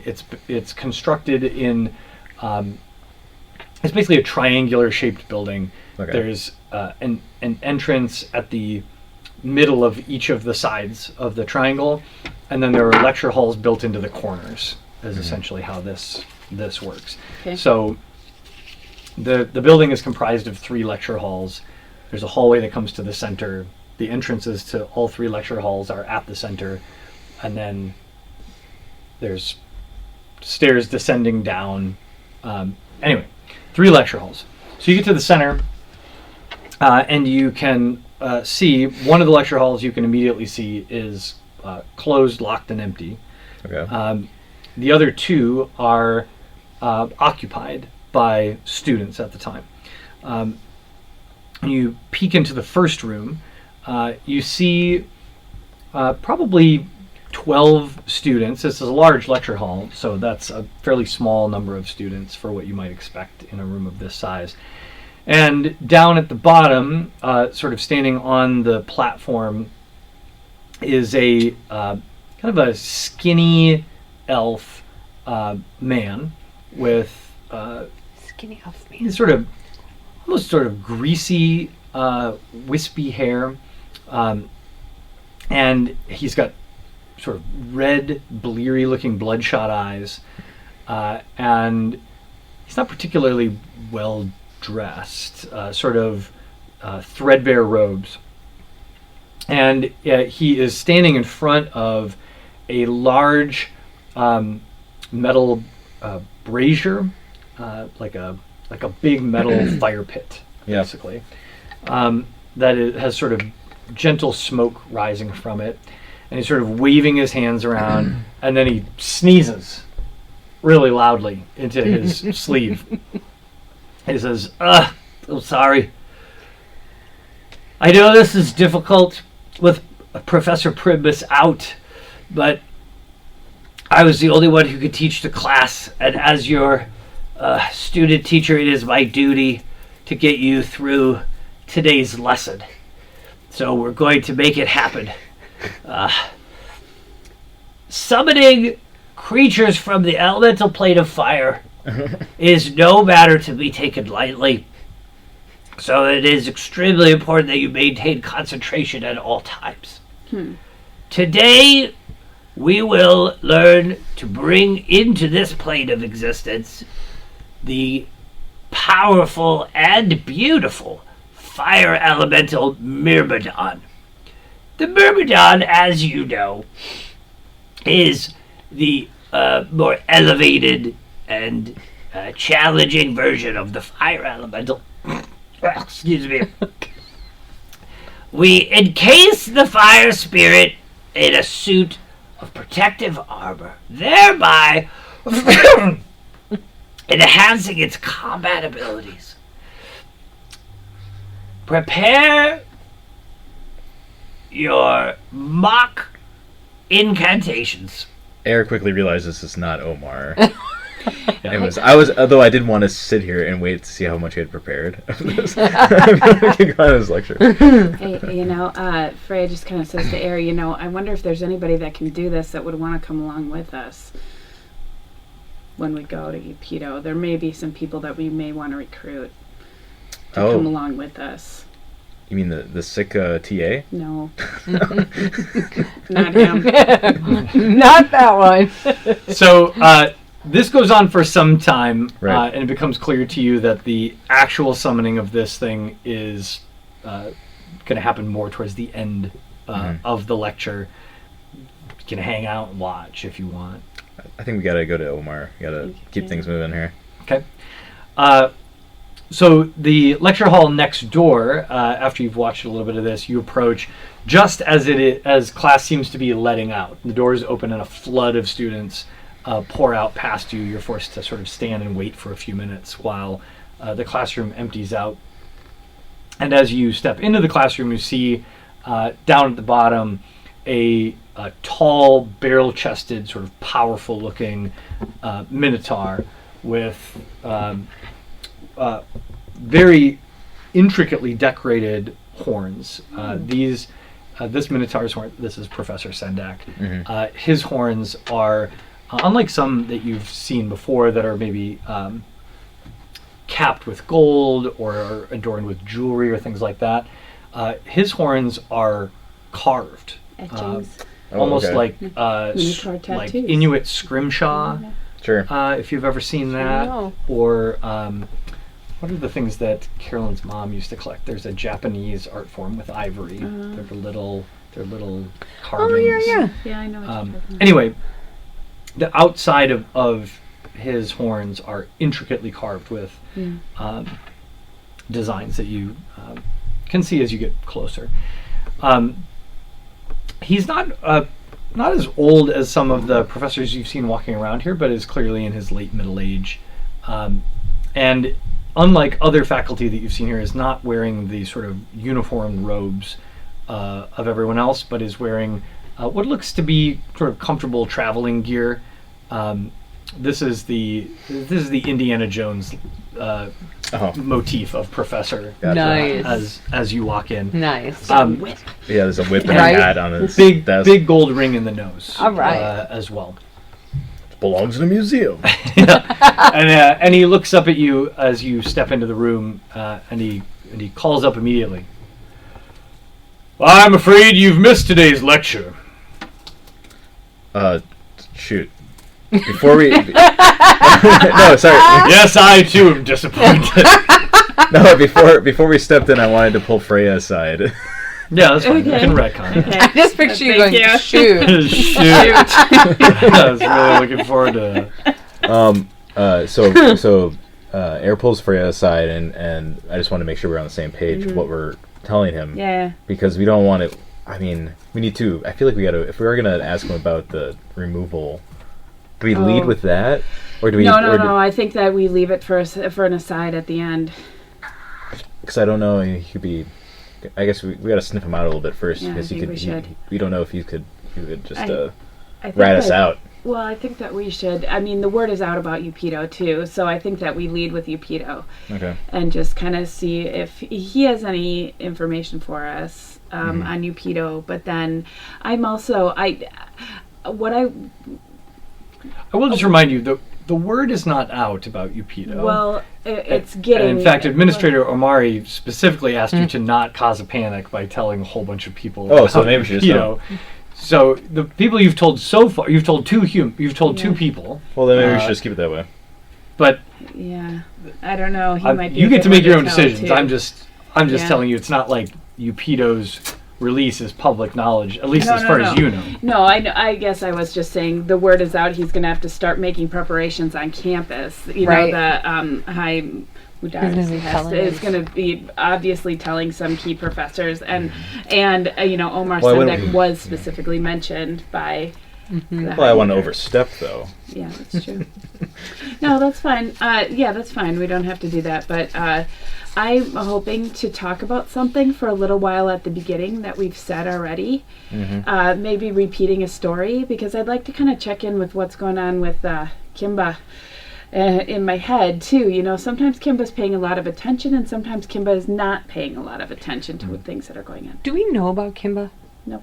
Okay, I didn't think so. Just making sure I didn't miss it. Like a reveal. No, you don't. But I do need to kind of check in with as we're walking over there. I have a low level like, oh, what's Kimba doing? What's Asma and Kimba doing? Okay. Yeah, I mean, here you're not getting any specific reaction from him. I know that sometimes it sounds like he's kind of talking to other people in the background or isn't really paying attention. Like where is his attention to where the outside world is right now, and paying attention to what I'm doing specifically. Since the comment in the stairwell, he's been pretty much absent. Okay. Alrighty. Good to check in Yeah, I just with the needed- voice in your head. Yeah. Every once in a while. Well, Every because once I in a am while. I'm suspicious of the voice in my head, but I'm also not. I know the voice in my head can be a lot of different things, and so, but I would like a chance to maybe ask. So I'm just kind of like watching air too. Yeah. So I'm gonna have to kind of watch, ask in a roundabout way. Yeah. About some things. Could be good old fashioned schizophrenia. Yeah. No. Yeah. No. It's true. Although I do, maybe it's confabulated information I get from Asmund Kimba, but you never know. Okay. So yeah, let's sneak into the lecture hall here. Shoot. Shoot. Darn, I missed it. I guess we didn't 100% decide what we were going to ask Oh, yeah, straight yeah. out there. I'm also sorry you missed it, but the lecture times are clearly posted. What, Yes, of was course. what was the lecture on today, Professor? It's in the syllabus. It's in the syllabus. That's right. Just pissed, just angry, just pissed off. In the syllabus.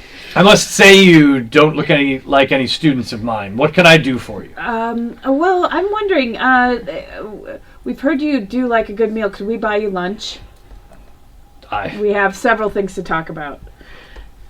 We'd be honored. We're traveling. We've traveled from from afar. We've heard about your great No big reveals. renown, Yes. your intellect, and your seemingly endless depth of knowledge that you have of various topics. And and I've also love good food. and you're not bad on the eyes either. Hey, wow. All right, make a persuasion check. Let's see. You're laying it on pretty thick. Let's see how it lands. Well, 13 Okay. Was that with your +4? plus 8 I have. You +8? Yeah. Oh my god! It's literally, it's that and deception is what There's I a- poured resources into. I have There's a sigh and an eye roll. Should I roll deception instead? But then he says, "All right, you've buttered me up enough that you have actually made me hungry. So while I don't know what this is about, and you're certainly going to tell me while we walk towards my favorite, not inexpensive restaurant in town, where you will buy my lunch, if you haven't convinced me by the time we get there that this is worth my time, I'll be dining alone." Right. And then he starts to walk purposefully out of the building. And we scurry along. scurry along, yeah. As you walk out of the building, you hear another loud sneeze from the lecture hall that you jeez. passed, and the groan of several students. And We then, don't need to get sick. Either. So he walks briskly out of the building and heads off campus out through the gate, and makes his way to a cafe, not too far off campus. You can tell at a glance that this is one of the higher end cafes in town. I don't hold it against him. Yeah, I mean, it's definitely, this is like the special occasion place, Yep. right? Where Sure. college students convince their parents to take them when they come for a visit. Sure. That they definitely can't afford to go on their own. And he steps up and gives a nod to the host. But let's rewind just a little bit. On the way, what are you telling him? Because he wants to know what you want to talk about. I mean, I'm not the one with the tracker. If you just want to, if you're here altruistically, the tracker is just one of the things that I want to talk to him about. I really would like to pick his mind about you, Peter. Honestly. okay. I do want I to. can't stop you.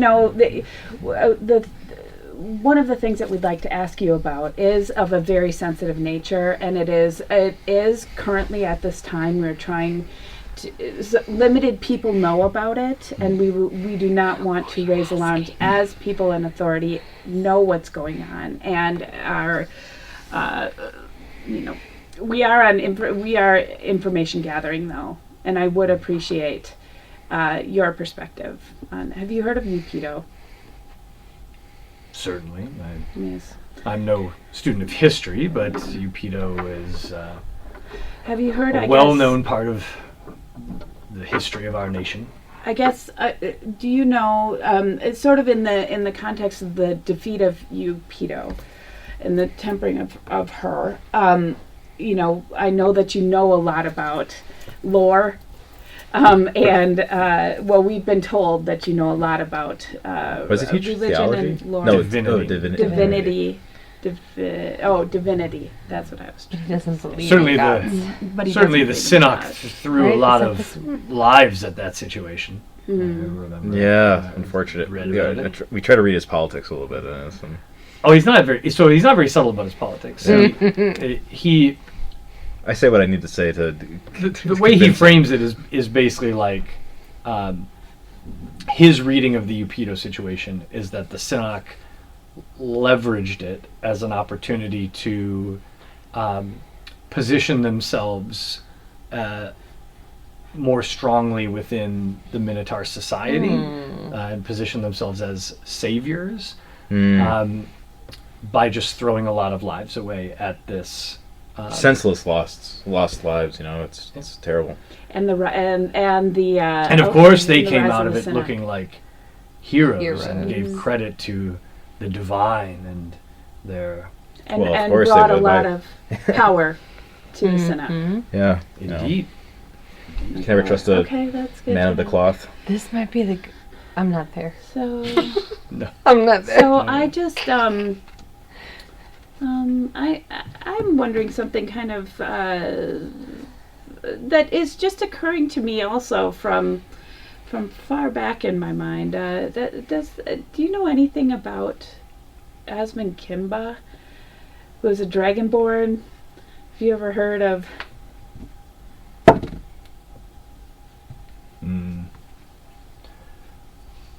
I can't say off My the top of plans my for head. the- No, I mean, I've traveled in your people's nation from time to time and done some studying of your spiritualism, shall we say.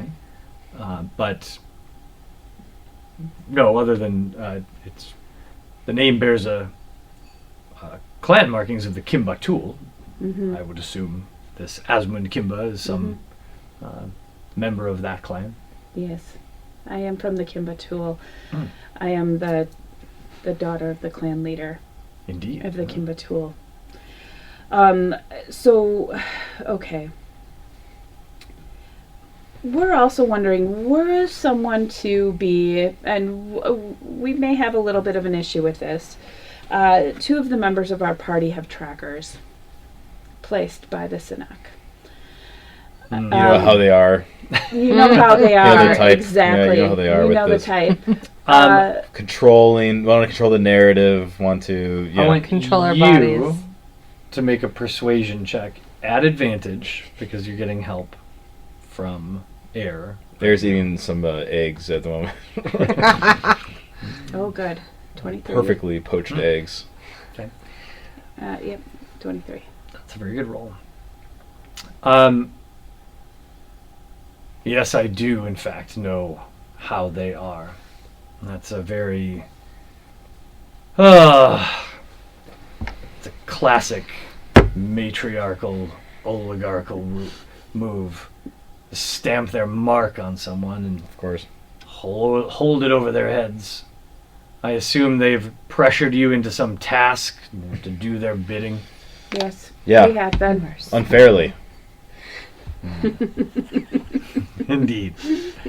As it usually is. Yeah. We are in compliance. We are on board with helping them with their task, but I am not on board with being tracked. Yeah, By we them. we don't need Through here. Big Brother looking over our shoulder. I'm Yes. sure you can understand. Big sister. Oh, sorry, Big Sister, of course. Indeed.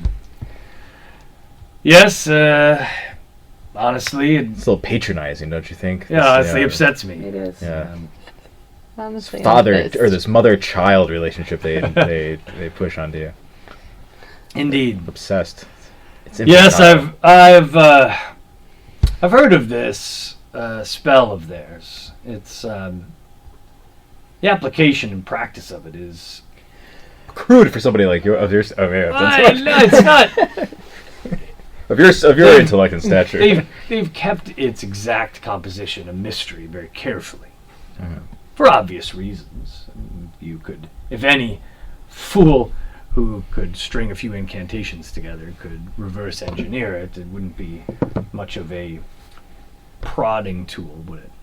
But you are no fool. Okay. Freya gives Arrow a look like. I think we're done. I think we're done enough. Oh, he's eating. Yeah. Well, Pull it back a little bit, Arrow. you find yourself in a difficult situation, but I'll just say not an untenable one. Mm-hmm. Now, far be it from me to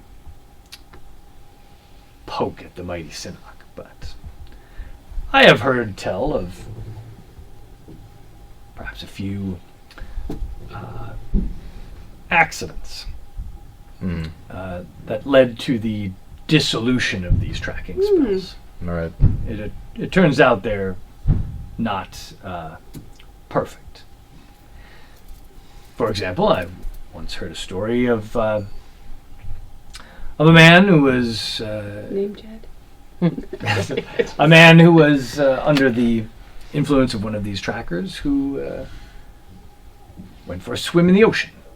Spent he spent quite a long time in there. It was a long swim, a good 12 hours. It turns out that being immersed in salt water for that length of time it takes apart a lot of different magical weaves, breaks them down. It's a long time to be in salt water, though. Well, I've also heard of, let's say there's, of course, have no direct experience with this, but I've heard that there's a thriving black market in magical scrolls and salves and other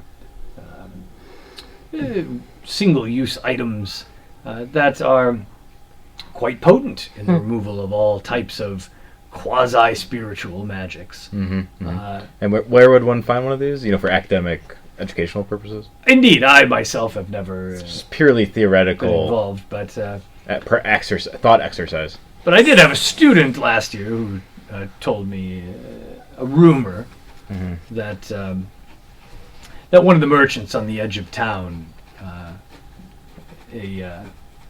a seller of school spirit gear. Really? Yes. Murph Turkle, I believe is his name. Turkle. That is awesome. Yes, Murph.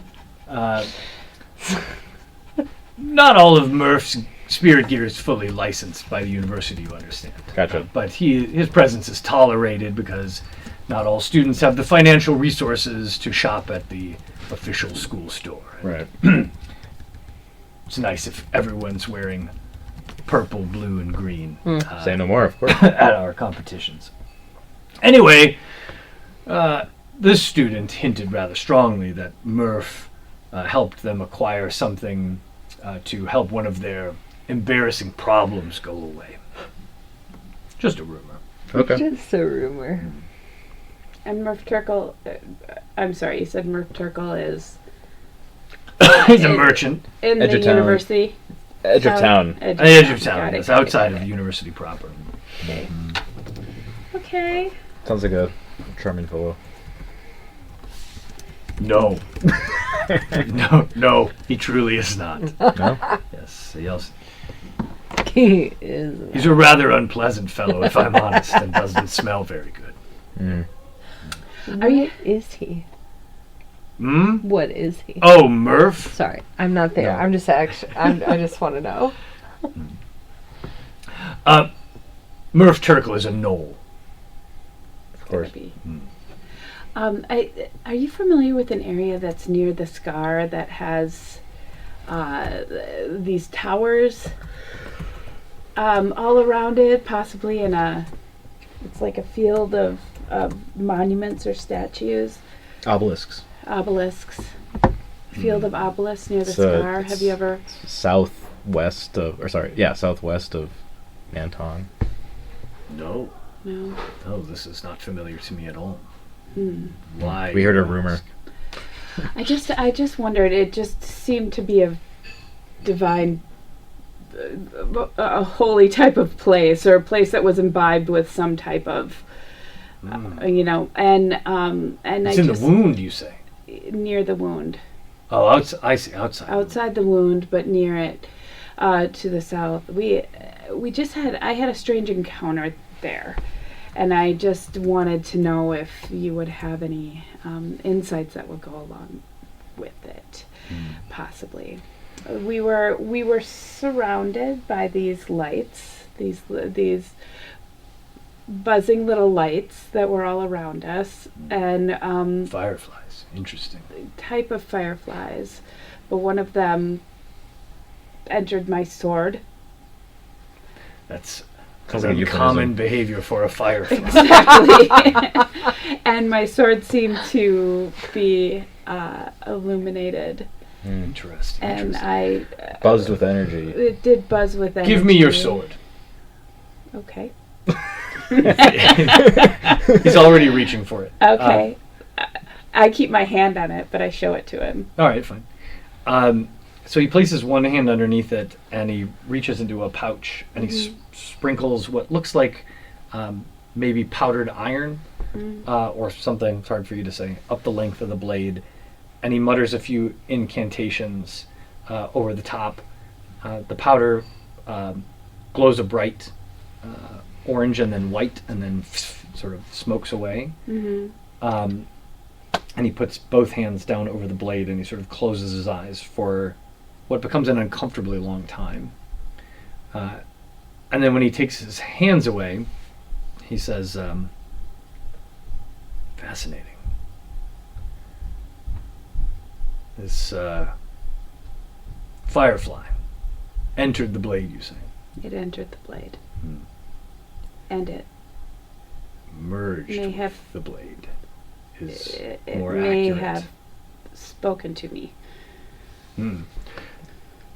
Eric's sitting here being like, what is That's I'm just ignoring air. It's that's actually Like- less surprising than you might think. Eating eggs Benedict. It is, Like, what is God, happening? what you talking But about also, this now? eggs Benedict so good. not every incorporated spirit has the ability to still communicate with living mortals. But perhaps through the foundation of this weapon and your obvious bond with it. To be clear, a spirit has entered your blade. This is the soul of a departed, a dead thing. I do not know what this place is you speak of, but I have to go now. It's clear that whatever space you're referring to, there's a thinness between the realm of the dead and our own world, and this spirit, or perhaps many of them, was able to pass across the veil and imbue itself into your sword. Do you think that there would be anything that would draw certain spirits toward, like, are certain spirits called because of an ancestral connection, or because, Listen, I can put two and two together. You asked me earlier who Asmund Yeah. Kimba was. That's and I'm just looking over at Aaron, I'm like, it's obvious Right, to I was me like, that what? I'm wondering if it's Asmund Kimba. this who member was of your called. clan is likely related to you by blood, and you were present. It makes the bridging more simple. Really fascinating. If you have time, I'd love to experiment on you and your sword a bit and learn more about this. How many days do you have here in town? We are somewhat pressed for time. Honestly, this mission that we're called on is calling us quickly, and there is a strong time element to it. But I suspect we will be here for another day or so. Interesting. Those two. Well, two things. One, you will draw me a map to this place. Two, when your mission is complete, or when there is a lull, or whatever, return. And I will help you learn more about this spirit and your sword, which I must admit I'm deeply fascinated, and though I don't particularly know you or care about your safety, I feel it is only ethical. Freya's fine with that. It's only ethical to warn you. So honest. There is a great deal of risk-reward involved in an event like this. It's not unprecedented, but extremely rare. And the nature of the spirit that has bonded itself to your weapon and to you is uncertain. A spirit with good intentions could actually be incredibly beneficial to you. It may enhance your ability. It may empower your weapon. It may assist you by sharing its perspective or wisdom. Should, however, this spirit be of a slightly different nature, it could literally be drawing away your life force, feeding on you, or perhaps be slowly making an effort to possess and take over your body. Sounds Place you. terrifying. Sounds bad. There are any number of possibilities when a spirit infests the mortal world. It does not belong here. Right. There are questions of motivation. You've answered some things for me, though. You've been incredibly useful. Thank you. Well, I'm I'm incredibly informed. happy to help. This is an extremely expensive lunch. Damn. Well, since we're paying for the privilege, Yeah, right. well, I'm just gonna maximize our time here, Guess we're gonna find out how much we and I'll actually ask- do have to pay. I'll ask. Well, you seem very knowledgeable about. I am very knowledgeable. Right, of course. That's what I said. Like I said. we had the misfortune of coming across a interesting movable fortress out when we were out. Ooh. We attempted to rather unsuccessfully board the vessel. Would you happen to have any? Have you heard of anyone successfully boarding these kinds of vessels?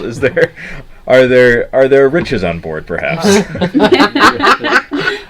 Are there things of interest? Maybe things you would be interested in. Oh my gosh, here. So good.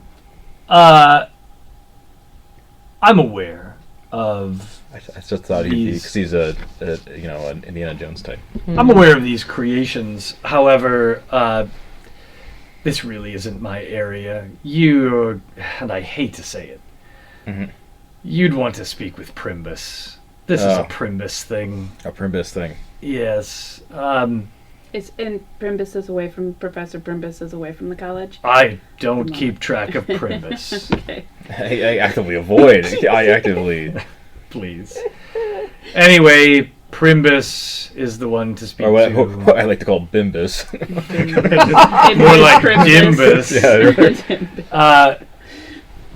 But certainly the magical mechanicals, the machines of war. Yes, this is a Primbus thing. It doesn't interest me. It truly does not. golly. Okay. No. We're done speaking of that. Okay. Let's shut down fast. I think it's time for the check. Okay. And the waiter comes by. And the waiter comes by, and I was just gonna say that Air quickly grabs the check, looks at it, makes a face, hands it to Freya. The bill is 10 gold pieces. That's what I figured. Air can throw in a few, right? Come on, Air. Very reluctantly. You got 5 for me, Air. I suppose. You know what? This has been fascinating, so I'll get the tip. And he throws 1 gold piece on the table. Thank you. And stands up and walks away. And as he walks away, he turns and over his shoulder he looks at you again and he says, "I'm serious. Come back." And then he leaves. Okay. All right. You know, I do have a potion of water breathing. But I don't think there's too much salt water around where we are now. You're a little ways away from the We're ocean. gonna go see the school spirit guy. Yeah, we're gonna go. Let's head over and see Merc Turkle. Okay. Yeah, but we can do that now. We can do that whenever. Yeah. Yeah, why don't we sneak on over there and see what's up? Then circle back I to think the we're archives. getting a lot Yeah. done in our day here. Look how much more efficient we are right now. This is great. Can you give Freya's the like, lowdown? we have got Yeah. to get this going, people. All right, so jumping back into the archives, those are a couple of very good investigation rolls. So the research actually goes fairly quickly, and with the help of specs, you gather quite a few books and scrolls. Some of them are historical records. They're just like factual retellings of the events around the rise of Upido and the battling and Basically what we already know. yeah, but with more detail probably. There are also some attempts at a history of Upido based on rumor and speculation and some research about where she might have come from originally or what might have driven her to take some of the actions that she took. There is a lot of speculation about what might have happened to create her, to transform her in the way that she was transformed. And yeah, so here are some things that you discover. So first, some new information as you get into more of the details of what essentially was a small war against Upido. It was not like Upido started attacking a village and then they rolled out a bunch of warriors from the Sinnock and had a battle and it was over. This spanned months. It was over a year before the final confrontation against Eupedo. And in the meantime, Eupedo actually controlled a small army of undead at the peak of her power that was ravaging the countryside. Like traditional zombie type? You don't have a lot of detail about the makeup here, but what is essentially communicated in these documents is Eupedo was extremely hard to take down because she didn't just kill. She killed, and then the ones she killed were often raised to fight on her behalf. So her army grew as it won. Like the Nightwalkers. Are there any interesting details that conflict with the more religious? Like, are we discovering a little bit of a spin that the Synok is putting on it? Maybe it wasn't as black and white on the good bad side. Maybe they suck. Well, yeah, I don't know that you're getting a lot of insight into the Synok sucks necessarily. I got the side beef with the Synok. Is there? Are we? Only we have trackers, though, right? You don't have Only one? the two of you. Yeah, Okay. just the two of you. Oh, don't you forget, I have not forgotten. So I have a lot more lore to dump on you Excellent. before you start asking too many more questions. Okay. One of the next things that you uncover that is news to you is that Eupedo originally and later her forces, it is believed, were emerging from someplace in what at the time was referred to as the wastes and is now referred to as the wound. Eupedo is described both before her transformation and after her transformation, is described as a skilled and brilliant general who survived and thrived for so long because she operated several layers of strategy to ensure her victories and mitigate her defeats. So even at times early in the battles against Eupedo, where the Synok and the nation more broadly believed they were winning, those things sometimes turned out to be feints or to be disguises for a counterattack or whatever. That she was often fooling lesser generals on the other side. So she's described as a tactically brilliant general. Sure. And it's in this same discussion of her tactics that you would discover the first rumors of hidden caches of material. So one of her tactics was to secret away basically material for the war, financial resources, items of power, other things in secret caches around the Minotaur nation. And it is rumored that not all of those were discovered. Air's ears perk up. Oh no, Air's not there. In a document that Potom seems very fascinated by and sort of finds himself and digs into, that Specs dismissed at a glance because she didn't think it had anything about Eupedo. It's more a discussion of specific types of magics and magical items. But Potom finds some interesting passages in here that reference Eupedo directly. So some of the folks at the Maib Sahir specifically who were studying Eupedo and who were called upon to help fight against her recognized that her magical power was growing over time. And it was speculated that she was absorbing the souls of those she killed into some kind of relic of power she had acquired. And the writer of this document suggests that it might be the shawl or sort of train of her headpiece that might have Her been headpiece off. Put it on. And you do remember seeing this sort of flowing train of chains Right. off of the back of her. They also note in there that after the defeat of Eupedo, there were other powerful magic items that it was well known she possessed that were never recovered. And it was assumed that they were perhaps hidden in some of these supply caches. There's also a passage in this same book that connects just a rumor that at one point treasure hunters were searching a pass in the mountains to the north of the Maib Sahid. Now we're talking. Would that be by the... That's the mountains to the north of where you are right now. But you named someone that's there, the circle of... So north of The the mountains, human when you get river, into the yeah. human territories, Yeah. the The mercenary group. group is Oh, but in they a wouldn't city be in there. the same spot you're describing. Well, they might be now. on the way. Yeah. Maybe. Mm-hmm. I don't know, actually.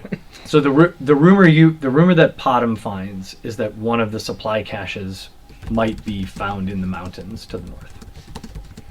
And the mountains basically form a natural border between the Minotaur nation and the human nation.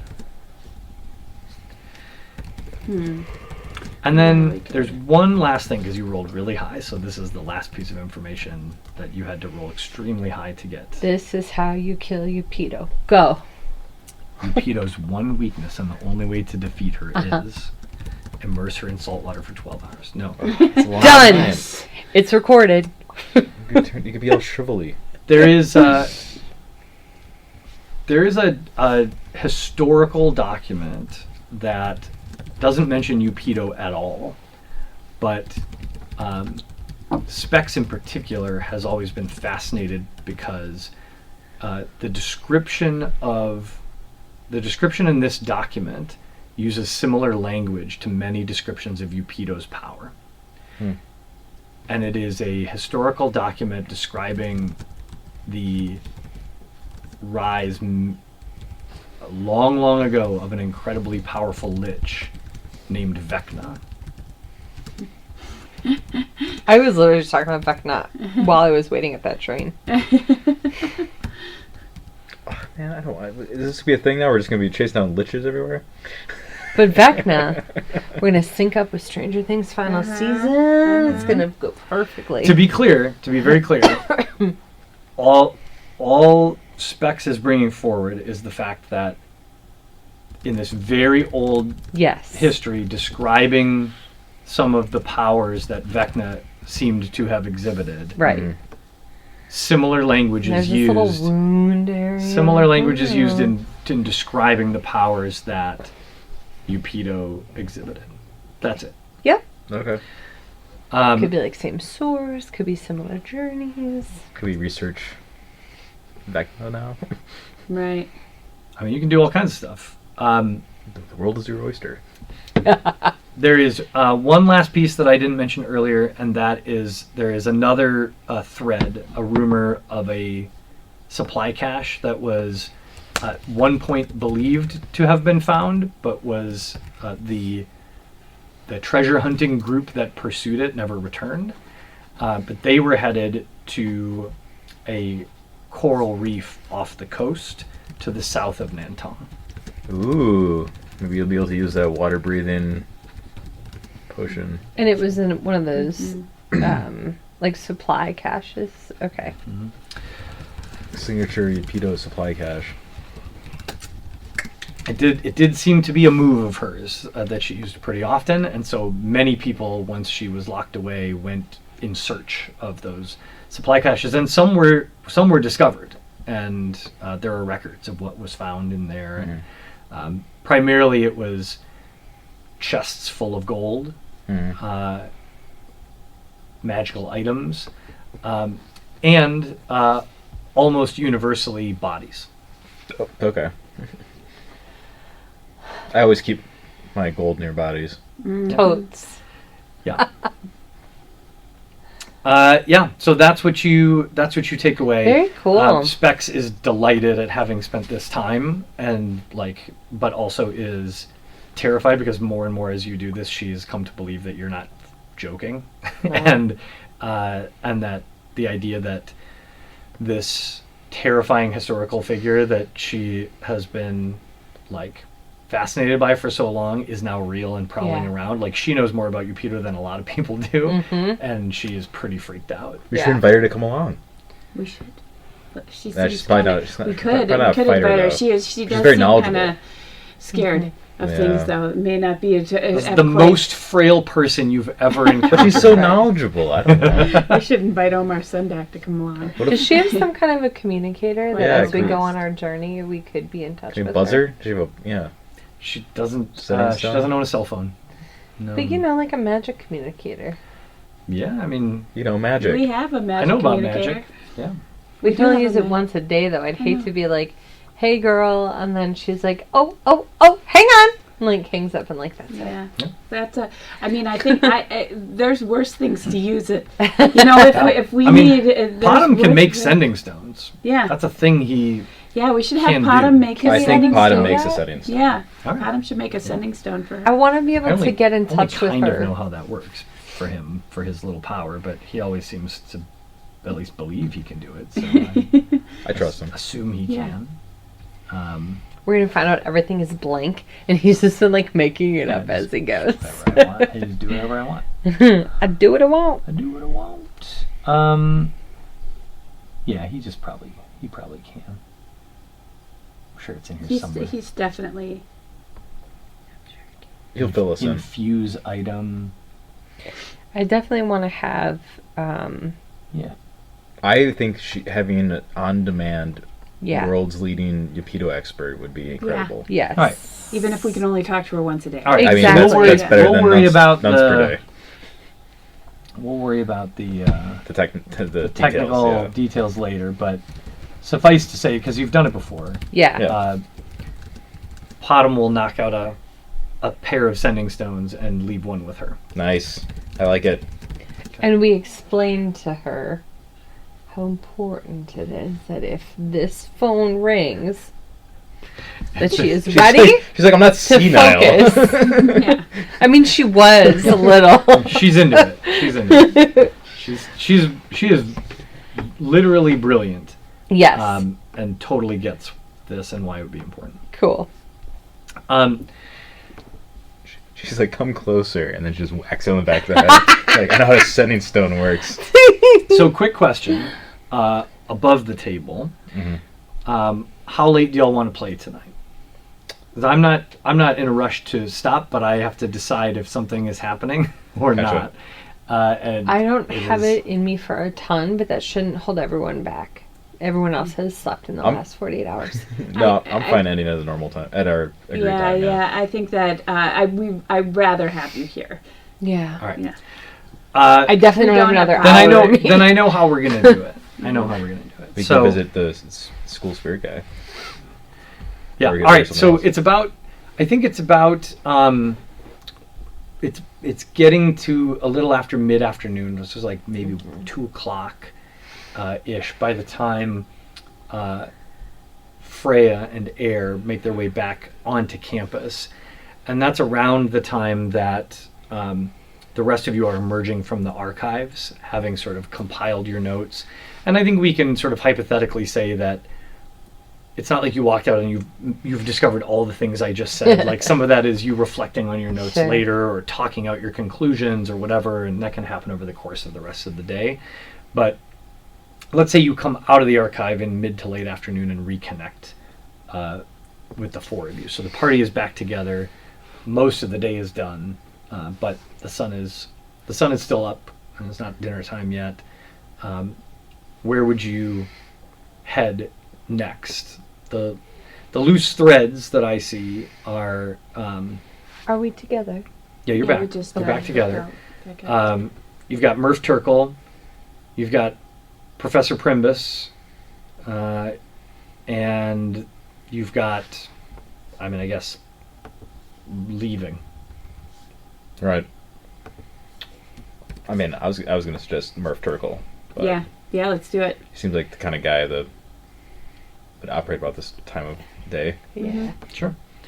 All right, so the four of you start heading for the gate to head back out into the town in the direction of the edge of town you were pointed to. Mhm. As you are walking on a little pathway between two of the buildings, it gets a little a little tight, a little crowded, as students are coming and going and classes are letting out. And I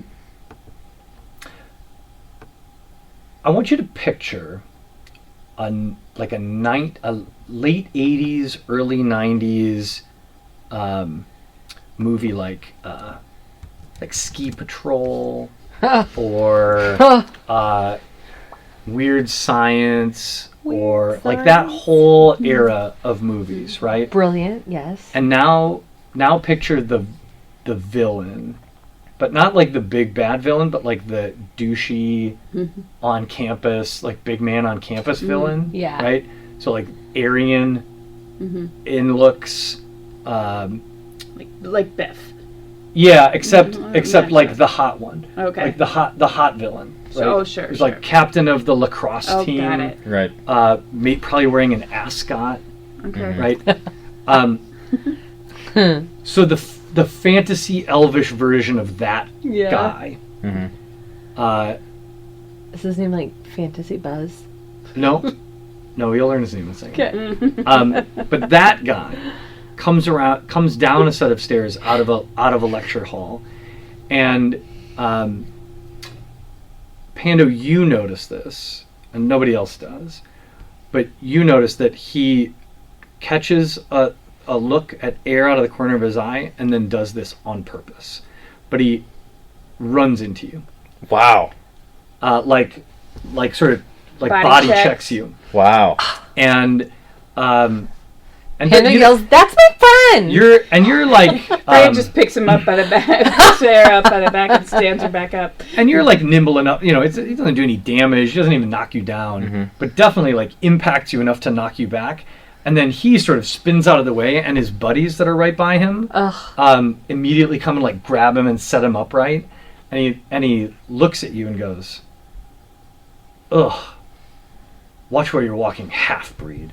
Wow. Unbelievable. Ew. What a Draco Malfoy. Yeah. I wish I had a great comeback. Well, after Watch where you're going. after an awkward beat, he turns dismissively to one of his friends next to him and he says, "I can't believe they continue to let these wander around campus." Unbelievable. And then he turns back and looks at you and says, "Can your family even afford tuition here? Wow. You must be visiting." Ew. Wow.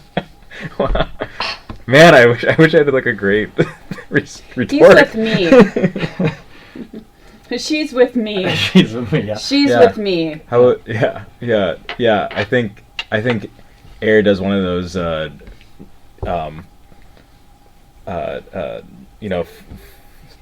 Pushes off her cloak a little bit just to reveal that she's armed. Mm-hmm. And because I assume that these students aren't walking around with weapons, but He doesn't appear to be armed. and she says something implying that maybe he should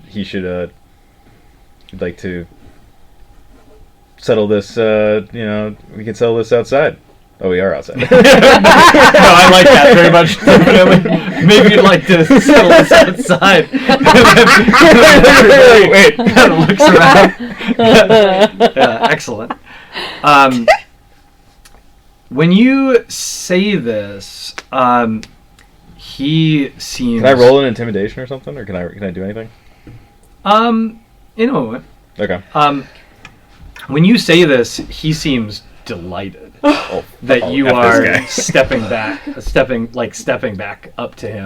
Whatever. And he says, "Oh, really? Oh, shit. You. This is unveiling. You are going to come onto my campus, and invoke Possessive. Keto? Oh, delightful." Ugh. And he turns to his other buddy to his left, and he says, "Find us a proctor." Oh my gosh. And this little dude, who's kind of sort of like a Weasley little elf, goes dashing off. And immediately, like a circle of students surround you, and they start sort of low chanting. They're like, "Keto, Keto, Oh my gosh, this is unbearable. Keto." Panda's It like, does "What's make happening?" Freya's blood fire a bit too. Sort of stands intimidatingly behind Air. About a minute later, the Weasley-looking elf comes whipping back around the corner, and walking slowly and somewhat reluctantly behind him is a very annoyed Omar Sendak. I knew it. I knew that's who he was coming back with. Who, as soon as he looks up and sees the four of you, kind of chuckles to himself and then sighs and walks up and looks at all the students and says, what are we doing? And all the students are still going, Keto, Keto. And then he turns to the elf who was in your face, who has now stepped forward, and he says, Kuma, what is this nonsense? I have things to do. And the elf says, Professor Sendak, this non-student, who I find it hard to believe belongs on this campus in the first place, not only assaulted me physically, but then insulted and further threatened me, and insisted on a duel. And I graciously accepted, because it seems like exactly the sort of lesson that this type requires. And as you know, Professor Sendak, the ancient rules of the Maib allow for a friendly dispute of honor under the rules of Keto. So I graciously ask that you would serve as a witness and proctor as I stomp this little half-breed into the dirt. Oh my god. And at this, Sendak rolls his eyes and says, Thorn Whisper, you're going to get your little ass kicked. And I'm delighted to be here to watch it. Go ahead. We might as well take it out to the quad so all your friends can watch just how embarrassing you are. You forget, Kuma, that I taught your first year Intro to Incantations class and you barely passed. If it wasn't for your... You know what? Honestly, never mind. You're not worth the effort. I'm sure this one will take good care of you.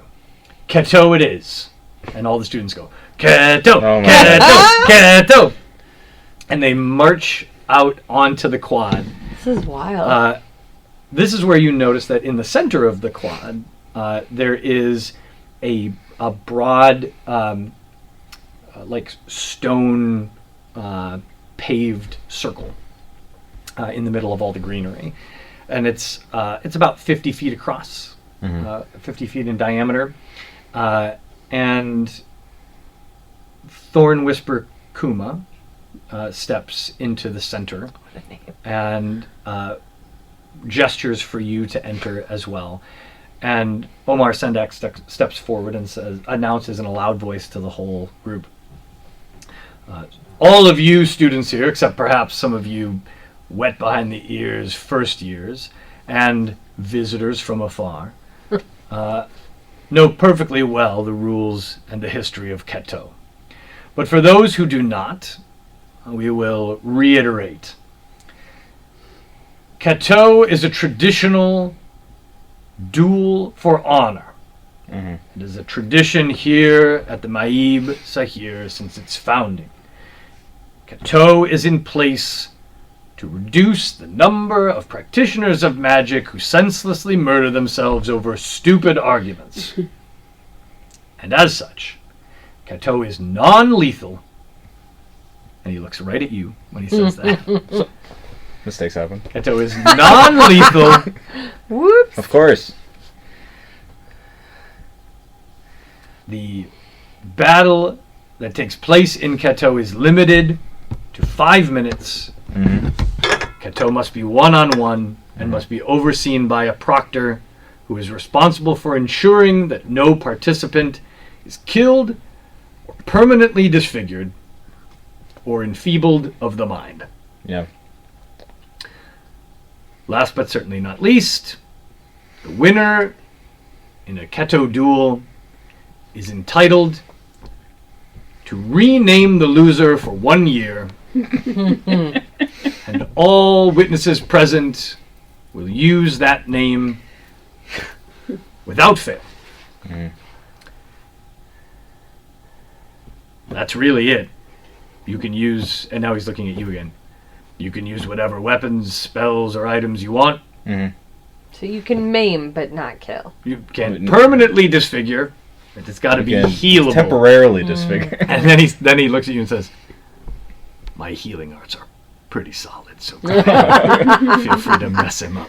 And then he steps back and he says, "Well, Thorn Whisper, you asked for this, so you have the floor." And we will pick up next session. You gotta think of a name. Well, Yes! Combat begins. I was ready to rock and roll here, but that's fine. I think it should involve pee pants. Air starts cracking her knuckles and everything. And it's like, So that's where we'll pick it up. Hey, Thorn Pisser. Thorn Pisser.